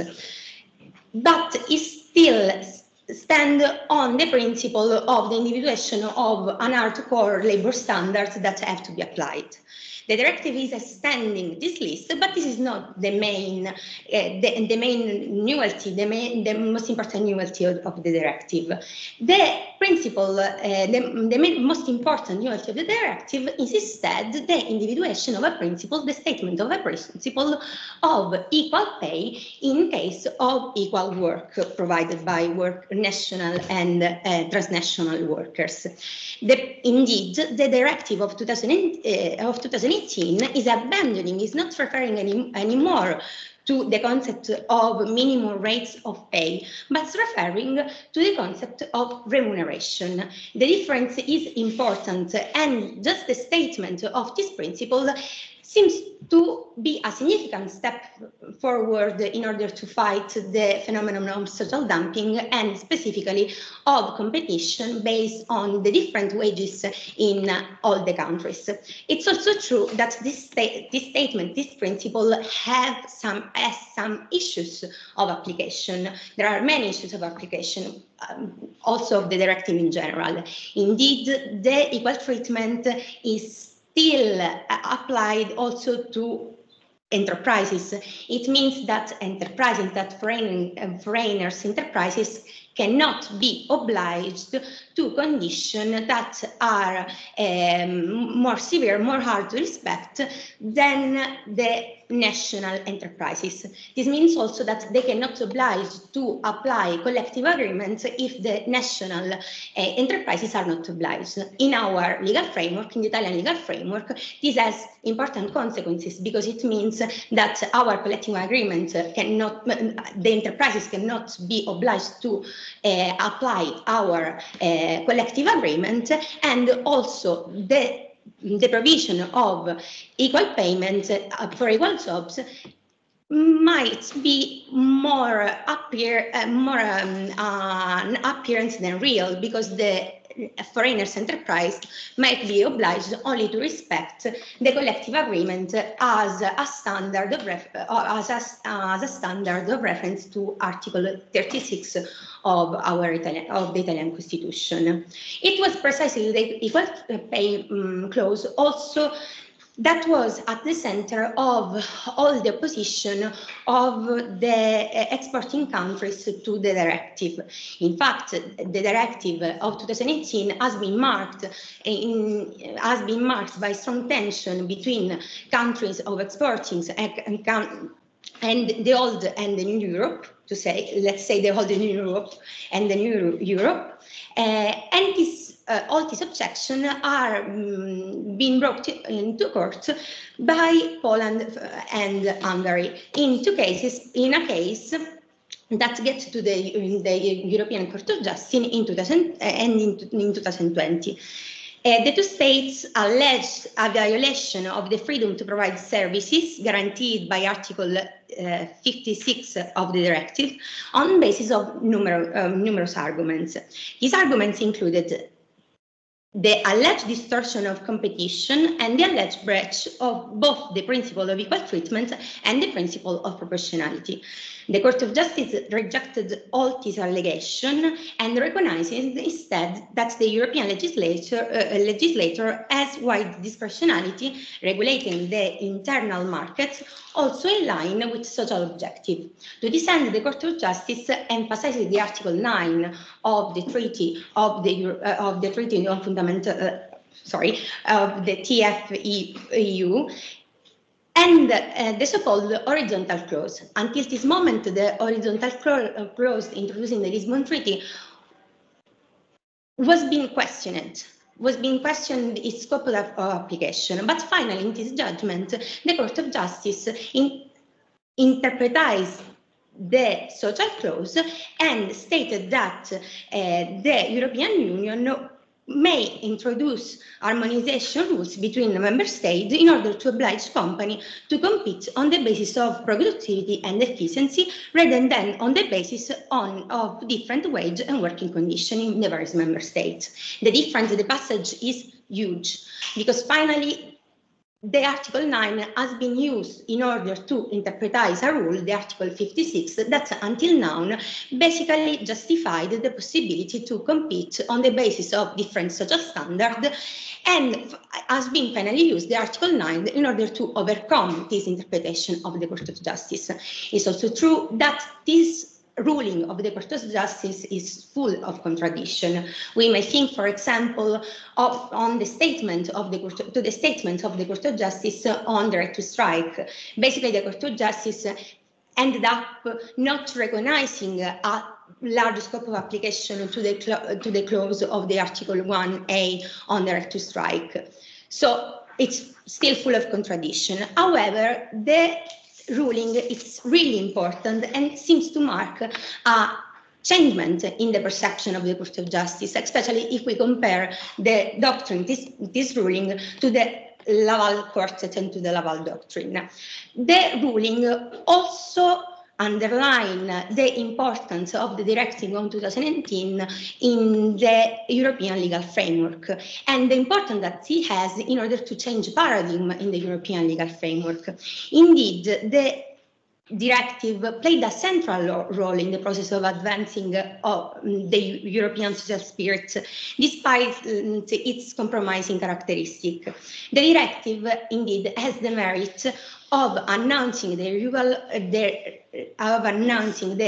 of a social spirit of the European Union that has been followed during the pandemic by many measures such as the Next Generation EU, that's the first experiment of financial solidarity of the European Union, or other measures such as the Directive on Minimum Wages, and lately the agreement on the Directive on Due Diligence and the agreement on the Directive for improving conditions of workers on platform that have to be read together with the HEI Act. It's true that there is still a long way to go in order to have a market, to build a market that's not based anymore on the differences and inequalities between all the countries. However, it is clear that the directive is marking a change of perspective, even though, as I say, there's still a long way to go. Thank you.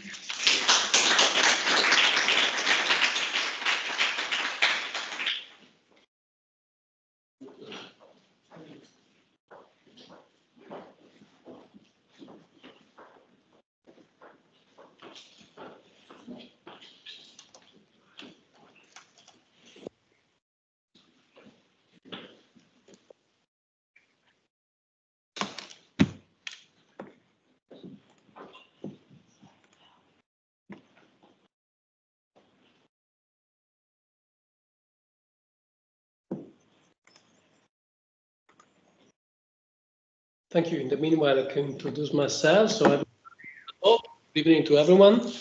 Thanks to the organizers, to Professor Pizzoferrato and to my friend Matteo here with me for also not only inviting me. I'm very honored and pleased to be here today and tonight to talk about this, I would say, in-topic and slightly off-topic matter of virtual work and applicable EU labor standards. There is a strong link between what I'm going to talk to you about and the very authoritative speeches that were preceding my last and least speech of today's conference and seminar. So it's really a pleasure to meet friends and colleagues and to hear and learn a lot from what you all said. So I will deal with some risks of, I was taking notes during your presentation, I will deal with some risks of social dumping in a context of moving without moving, we can say, because we are talking about the potential, at least a slight transfer of a part of a labor activity, of a work activity towards not another country, but towards another dimension, towards the virtual dimension. So we're going to see how possibly we can face, we can counter, and we should somehow curb the potential social dumping effects of a shift of some kind of labor work towards another dimension, which is the virtual dimension. It all started, at least I will tell some personal details on this matter. It all started with my second life in the metaverse during my experience at Palo Alto, California, my Stanford visiting professorship period a couple of years ago. I was there. Actually, it's strange to tell you about this experience because I was invited and was there to conduct a research on digital work in general. So what is digital work for us? Platforms, other forms of maybe crowd working, on-demand working, so something that we are now well aware of in the European context, I would say, in the world concept. So my friends and colleagues over there started some kind of mocking me. I wouldn't say mocking, but not far from mocking me, and say, well, digital work, okay, fine, but now, and why now? We have so many new issues to deal with, not only AI, of course, but also this new dimension of metaverse. I mean, why don't labor lawyers deal with the metaverse? And my answer immediately was, well, of course, we don't deal with video games because in my opinion, in my maybe bias or prejudice, Metaverse was still something related to fantasy, science fiction. I know you heard of the masterpiece from Neil Stephenson to 1992, Snow Crash, and it was the first one who invented somehow the idea and concept of metaverse, but it was truly science fiction, so it was fantasy world. Are we dealing with something that has some sort of connection to work? The answer is, and was to me, with my huge and utmost surprise, yes. And during my Stanford period, I can tell you about this experience because my research all started from this personal experience. A friend of mine in Stanford used to play basketball with me in the true reality, not in the metaverse. He owns a company that deals with the highly sophisticated AI systems. And how does he somehow manage and organize his activity? He resides, he was my neighbor also, in Palo Alto, California, but he has a group of employees who are, I would say, dispatched, deployed, still we say residents all over the world. Some of them were even in Western Ukraine, some of them were in Australia, and some in other countries of the world. So my question was, okay, so you meet with them and you arrange so many working activity with them through these, not Microsoft Teams, but metaverse meetings with your employees based worldwide in various countries. All right, so you work together in the same place. Is it the same place? I mean, we met together in this meeting in the metaverse, but where were we? From a legal point of view, were we in the metaverse? In other terms, is the metaverse a place? What is this metaverse? Can the metaverse have a regulation, a non-regulation? And which working conditions do apply to the metaverse workers and which metaverse workers? But at the very beginning, I had to overcome, as usual, my prejudice and bias. There could be some work in the metaverse. How much work? And now I delve more into this matter because I, as one of the first in legal doctrine that tried to approach this matter, at least I tried to provide, advance, suggest an early taxonomy of the potential use of work in the metaverse. First one is maybe the one that provides fewer issues, in my point of view, at least from the matter of the applicable laws. And this is the so-called, what I defined as the ancillary meta work, which is a form of work in the metaverse, which is in minority part compared to the work that you just carry out in the material, non-virtual world, we can say. So it's like a working activity in the metaverse, like a meeting, work meetings, or whatever it is, that takes place just for a small part in the metaverse. For the other part, the majority of the working activity is carried out, like we all know where it is carried out, so in the material place. In this case, maybe I think there is some sort of need of special protection for meta workers, also ancillary meta workers, because I can tell about my experience after, let's say, half an hour, I had a terrible headache. So this metaverse has an impact in terms of physical outcome on the person that works in the metaverse. You might state, well, it's not that different from Google Meet or, I don't know, Microsoft Teams, the one that we are using now. I say from my experience that it's not the same, because just in half an hour I was definitely virtual sick, so I kind of felt some virtual sickness. Plus, we have something else to deal with, and I'm conducting our research with another fellow American like myself. You all know I am American, at least in the heart, or in my personal metaverse, I'm American.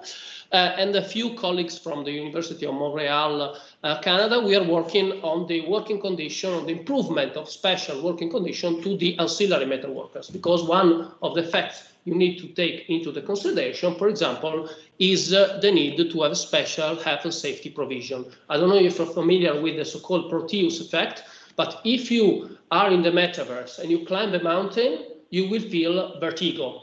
This means that you're not in the true world, you are in the virtual world, but the effect of what happens in the virtual world can have some sort of, I would say, outcome, some sort of effect on the true natural human being, which is, of course, behind the screen or using the headset and the screen. So there is some need of an ancillary metawork special protection compared to the remote workers in general, those they use the video systems and technology.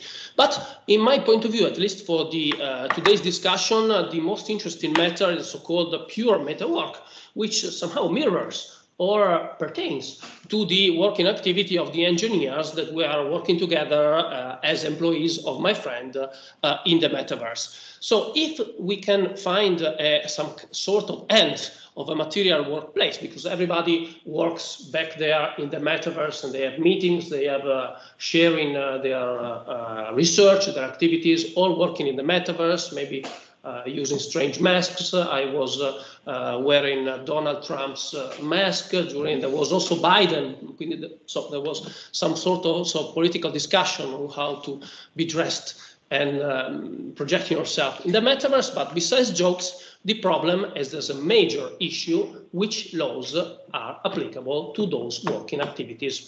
Which countries' laws are applicable to this these working activities? Of course, there is no problem for the so-called ancillary metawork. So if a minority part of the working activity is performed in a metaverse, the majority of the working activity is performed outside, so the law that governs the relationship which is carried out outside will simply extend to the metaverse working condition with all the needs and urges that I was talking to you about. But what about metawork? We might have the lack of a clear material connection with a specific territory. So the identification of the applicable labor law can be puzzling, questioning, and a true issue to deal with. It comes out as a problem, not only of labor law, not only international labor law, but mainly and most properly a problem of international private law. What about the conflict of laws system? How can we somehow use and rely on the European conflict of law system of conflict of law to determine which rules, which working conditions are applicable to these metaverse workers? We all know that almost in any different systems and conflict of law rules, we have the states, the legal system confer upon the parties a wide range of autonomy in terms of determining which laws should be applied in the case of a transnational situation, a transnational scenario like the one that we are now describing, right?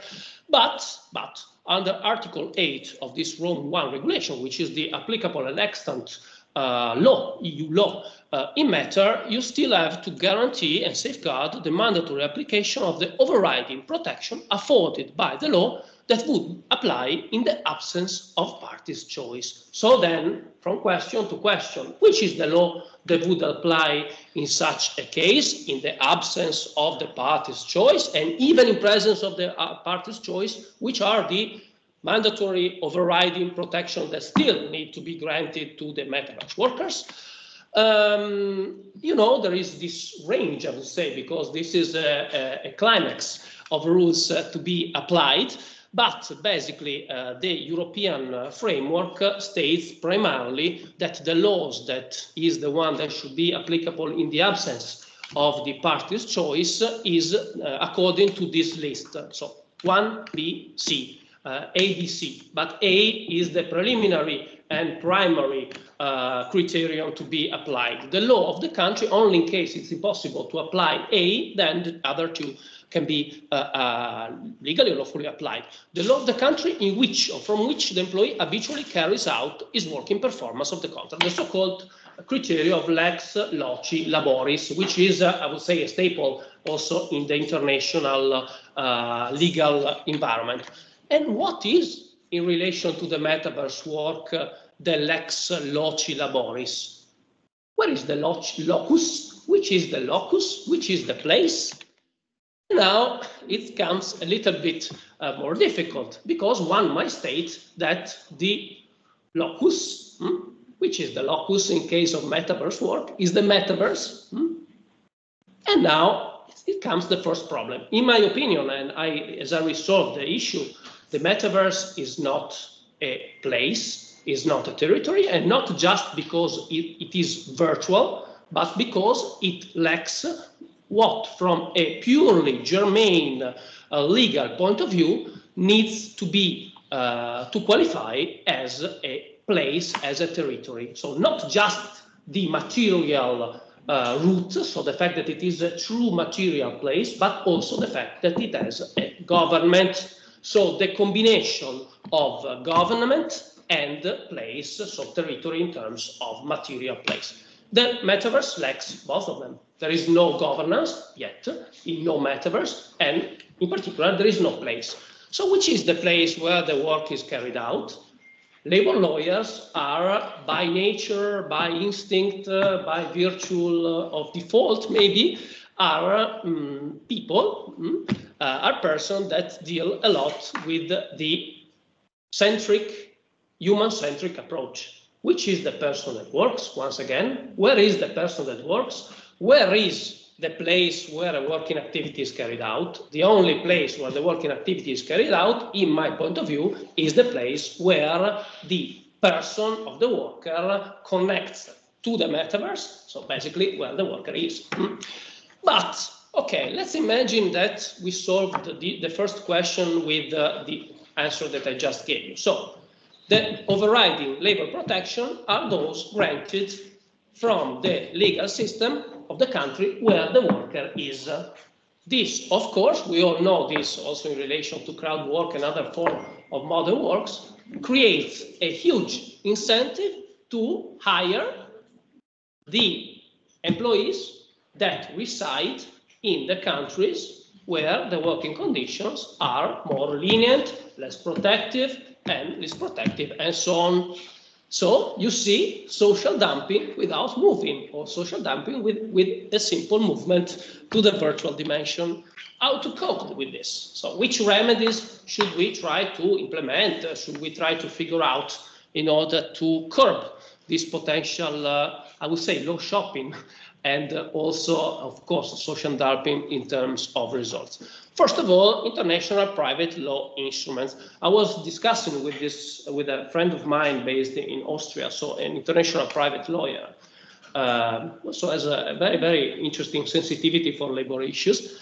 And I was telling him, well, you all know that considering Article 9 of the same Rome 1 regulation, a worker that resides in a country with least protection, more lenient laws protecting him or her, can simply bring proceedings to the country where the company is established, and so try to be granted the at least basic and minimum rights consisting in the overriding labor protection of the lex fori, so of the place where the court is and where the courts are located. So the person from Ukraine, South Africa, I think it was in Botswana, one of his engineers, this engineer could simply bring proceedings to Palo Alto, California, and try to obtain justice and better working condition. Okay, what's the problem? What's the little problem? Very, very irrelevant issue, at least from substantial and practical impairments. First of all, the concrete practical limitation and difficulties in bringing a lawsuit in a different continent, not only country, even continent. Okay, first problem. Second problem, the cost and so on. Third problem, what about US labor law? Is US labor law protected?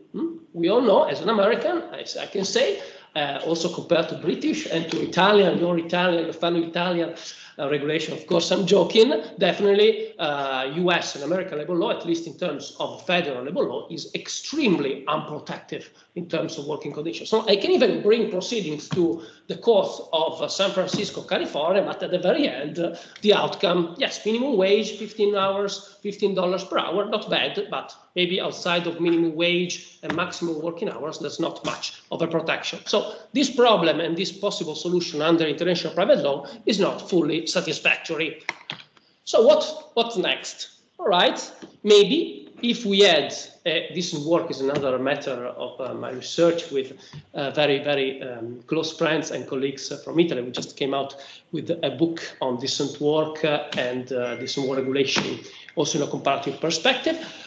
Decent work framework for meta workers, maybe pure meta workers, but also ancillary meta workers at the international level. Okay, setting basic rights, a statute for the protection of meta workers.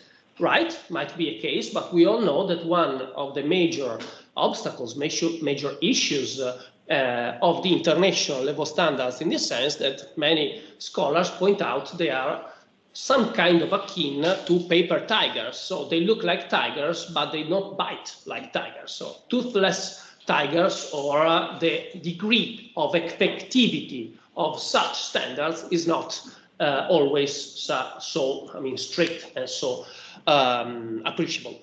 Plus, another question that I was asking, wondering with a friend of colleague that wrote with me on this matter, Michele Murgo, what would be, and this was an idea of Michele, what would be the approach of developing countries in matter? I mean, the developing countries might have a competitive advantage in keeping the low standards, so that their population, their citizens have these opportunities to obtain working activity and working chances from companies maybe based in the US. So if the standards are raised, maybe we could find, at least from some of them, or potentially some of them, some kind of reluctancy. I wouldn't say obstacles, blocking, but at least might be a political issue, hot potato topic to deal with, although, of course, I would be in favor of the increasing and improving of the law of the standards for all. Decent work for all, and also in the virtual dimension. Maybe the ILO could, and that was my idea to the, I would say, brainwave from Michele Murgo. Okay, but why don't we rather talk about a new asset, a new system, a new approach to the conflict of law rules, so that we can somehow change our current conflict of law rules in order to guarantee that wherever you like, you might have some sort of connection and attraction to the most protective standard that can be applicable to the single situation, a single scenario. So do not not necessarily deal with substantial protection, that would be the decent work framework for all, but rather try to modify and to mold a new framework for the international conflict of law. Even more difficult from a political point of view, but still from a mere, I would say, doctrinal scientific perspective, might at least give it a chance. Last point, and it's one of the matters that I'm dealing with the friends and colleagues from the Canadian, North America, I would say, Canada, United States. What about the sources of labor law? The sources are law and collective regulation, collective bargaining. So we were wondering, okay, fine, what about collective bargaining for the improvement of the workers of the metaverse? All right, who will be the actors, who will be the subject, who are going to be acting on behalf of the workers? Somebody, I was listening to a podcast on this matter. Okay, a metaverse union, metaverse unionist, an avatar unionist. I think this comes back to the idea of science fiction. So once again, back to the video games and surroundings. There is a huge problem in terms of legal issue in this matter, in my opinion, which is exactly the same as we had for the individual working condition. Which rules would govern the validity, the subjects that are in charge of bargaining collectively, and which would be the outcome of this collective negotiation? Gentleman agreement, as in the British tradition, collective contract, as in the continental Europe tradition and the US tradition, and upon which law should be treated the result of this regulation. Very tentative approach, in my opinion. Plus, another final point, then, of course, I will shift to the concluding remarks. Okay, let's imagine that we have a collective, really imagine, picture, as hypothetically speaking, a collective agreement for the metaverse. But how many metaverses do we have? One? No, we have several differences, metaverses. So metaverse is not a one and only dimension. Any company might have its own metaverse. So that would be another case of potential, not law shopping, but collective bargaining shopping, because you're going to be creating another metaverse in order maybe to escape from the collective regulation. So collective bargaining, at least thus far, in this situation, very, I would say, still preliminary in terms of discussion, opening, and so on, has to be more and further delved into. Concluding remarks. Meta challenge to the extant labor regulation. Of course, we're dealing with a true challenge. We're not dealing with video games. We're not dealing with just scientific, I would say, divertissement, but we're dealing with serious issues. The condition, working condition of my friend, who was the owner of this company, I told him, you should be abiding by the international standards. He wasn't well convinced about it, but still, no problem. I beated him in basketball, so some kind of counter effect of what he did. We need to consider and reconsider a shift, an adaptation of extant regulation to this new sphere. This new sphere is far from being, as I said, simply science fiction. I was honored to be invited to be advisor of an initiative, the European Commission, on virtual worlds and work in the virtual world. So we're not talking about something simply to write articles and to be bothering people and audiences in the conference like I'm doing right now. There is some sort of attachment to reality and to true initiative also in policy making. So as always, when it comes to the relationship between labor and technology, I would say human, person and technology in general, we should avoid the two opposite approaches. Meta-skepticism, so metaverse is evil, bad, is the devil itself, or well, fantastic, metaverse is the new frontier, everybody will be living in the metaverse for the rest of our life. Maybe as always, the virtus in medio stat, so the truth or the best lies in between, but still it is a reality, reality in terms of organizational model that will have some sort of application in the future. We are talking with my friends no more than 1 minute and colleagues from US and Canada about the relationship, which is very tricky, very interesting relationship between the person and the avatar. So is there an avatar with rights? I would say definitely not, never, please. Is there like robots? Okay, no, please. But is there, and this is the question we are addressing in this paper coming out, is there a right to the avatar? What happens if I get fired? What about that avatar that I was wearing in the metaverse? Who retains that right? That we're trying to provide some sort of answers, potential tentative answers. And what about the right on the avatar? Who decides the looks of the avatar? What if I want to look like, I don't know, Brad Pitt in the metaverse, and then I am the clerk in a bank, everybody comes to the bank and says, well, but I wanted to meet Brad Pitt. I know, sorry, there's Professor Biasi here, this poor guy. No, but Brad Pitt will sue you because you use his image. Correct. But I said, great point by Alberto, I said, Brad Pitt look like. So there is some sort of, I mean, I still look a little bit like Brad Pitt. I mean, I have a nose, I have a mouth, so there is some sort of similarity. Why not?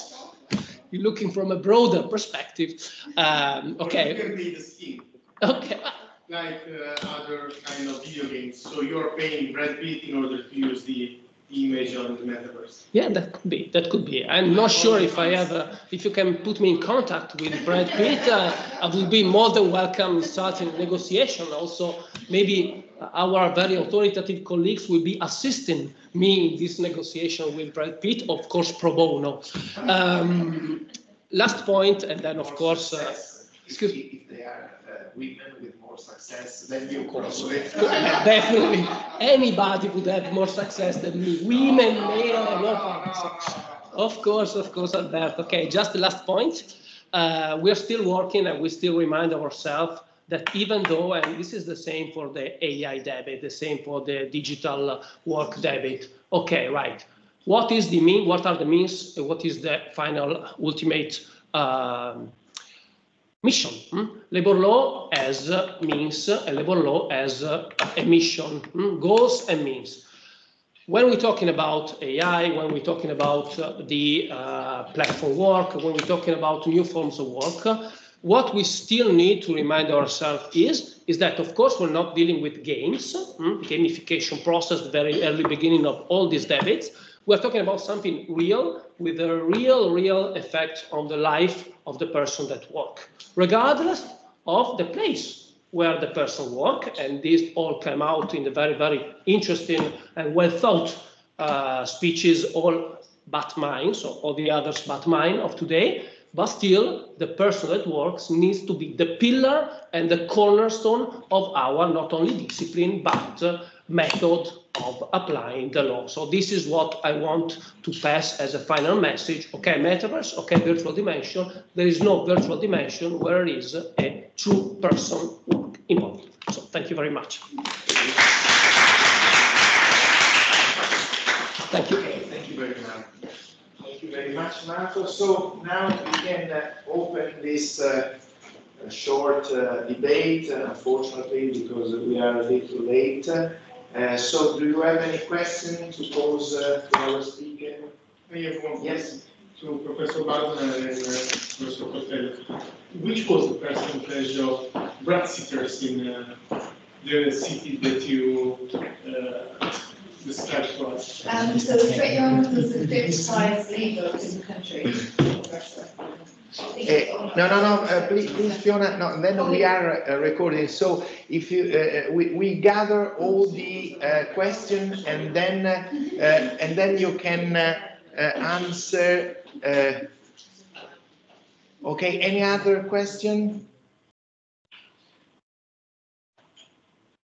No, me too. I have a question for Fiona, because he told us about this institution, Giron, if I quote it well.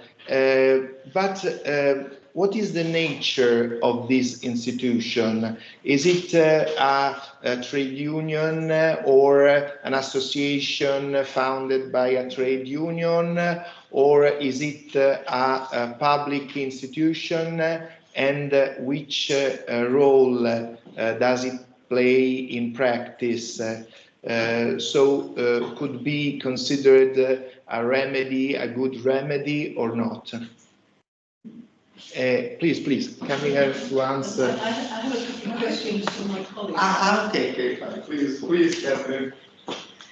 Fabulous. Thank you very much. So in terms of the first question, the Brexit vote in Great Yarmouth. So Great Yarmouth as a town was the fifth highest leave vote in the UK in the referendum to leave the EU. Over 70% of the electorate voted to leave the EU. And as Catherine said, the number of inward migration has been as many as 1 in 4 our EU nationals now in the centre. So you can see that real friction in terms of the in the town centre.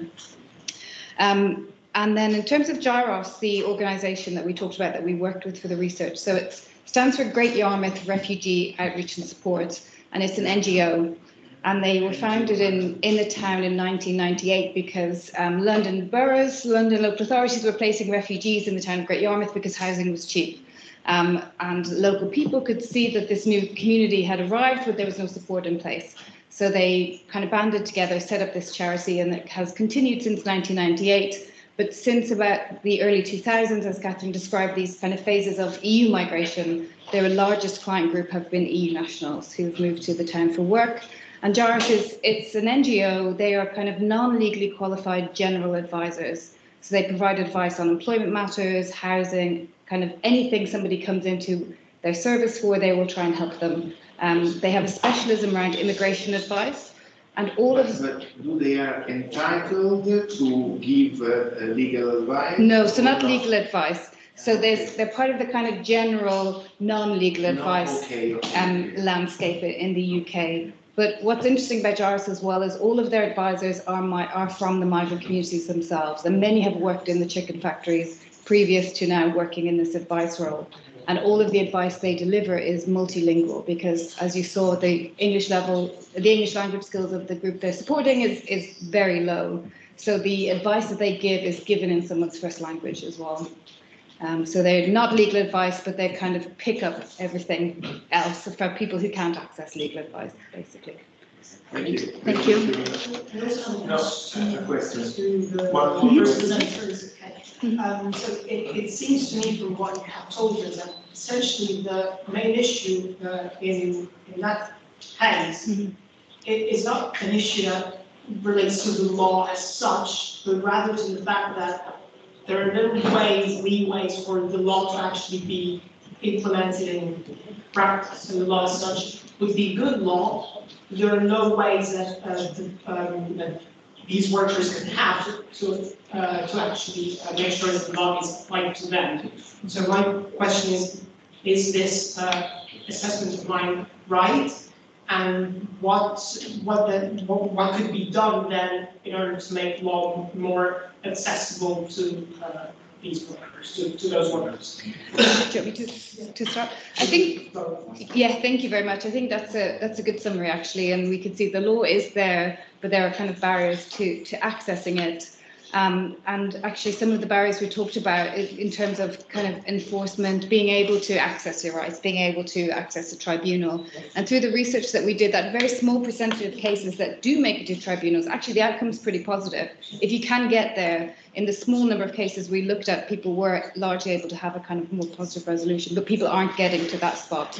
And one of the ways we know this, because maybe JARIS intervenes and they direct people out of the legal route, and they speak to the employer, on an individual basis and try and help them with their rights there. So I think the law is there, but it's very difficult to access in reality.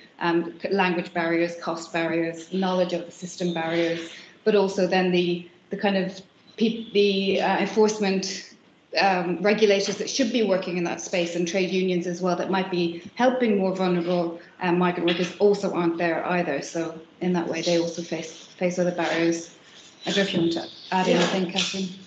No, I agree with all that. I mean, your diagnosis is correct, but I think it reflects a fundamental problem with EU law, which is it relies on direct effect and supremacy. And that means, not just in this area, which of course is dealing with a particularly vulnerable group, but how many of us in this room have ever sued to enforce our EU rights? And the fact is we know about direct effect supremacy, we know about plenary rulings, and yet we don't do it. And this tends to suggest it's a problem which is more fundamental about, and even though we spend lots of time talking about direct effect, in fact it doesn't actually deliver for many people. Because of rich people actually. Exactly. So maybe we should work maybe on intermediate bodies, and so we should reinforce them so that they can act on behalf basically.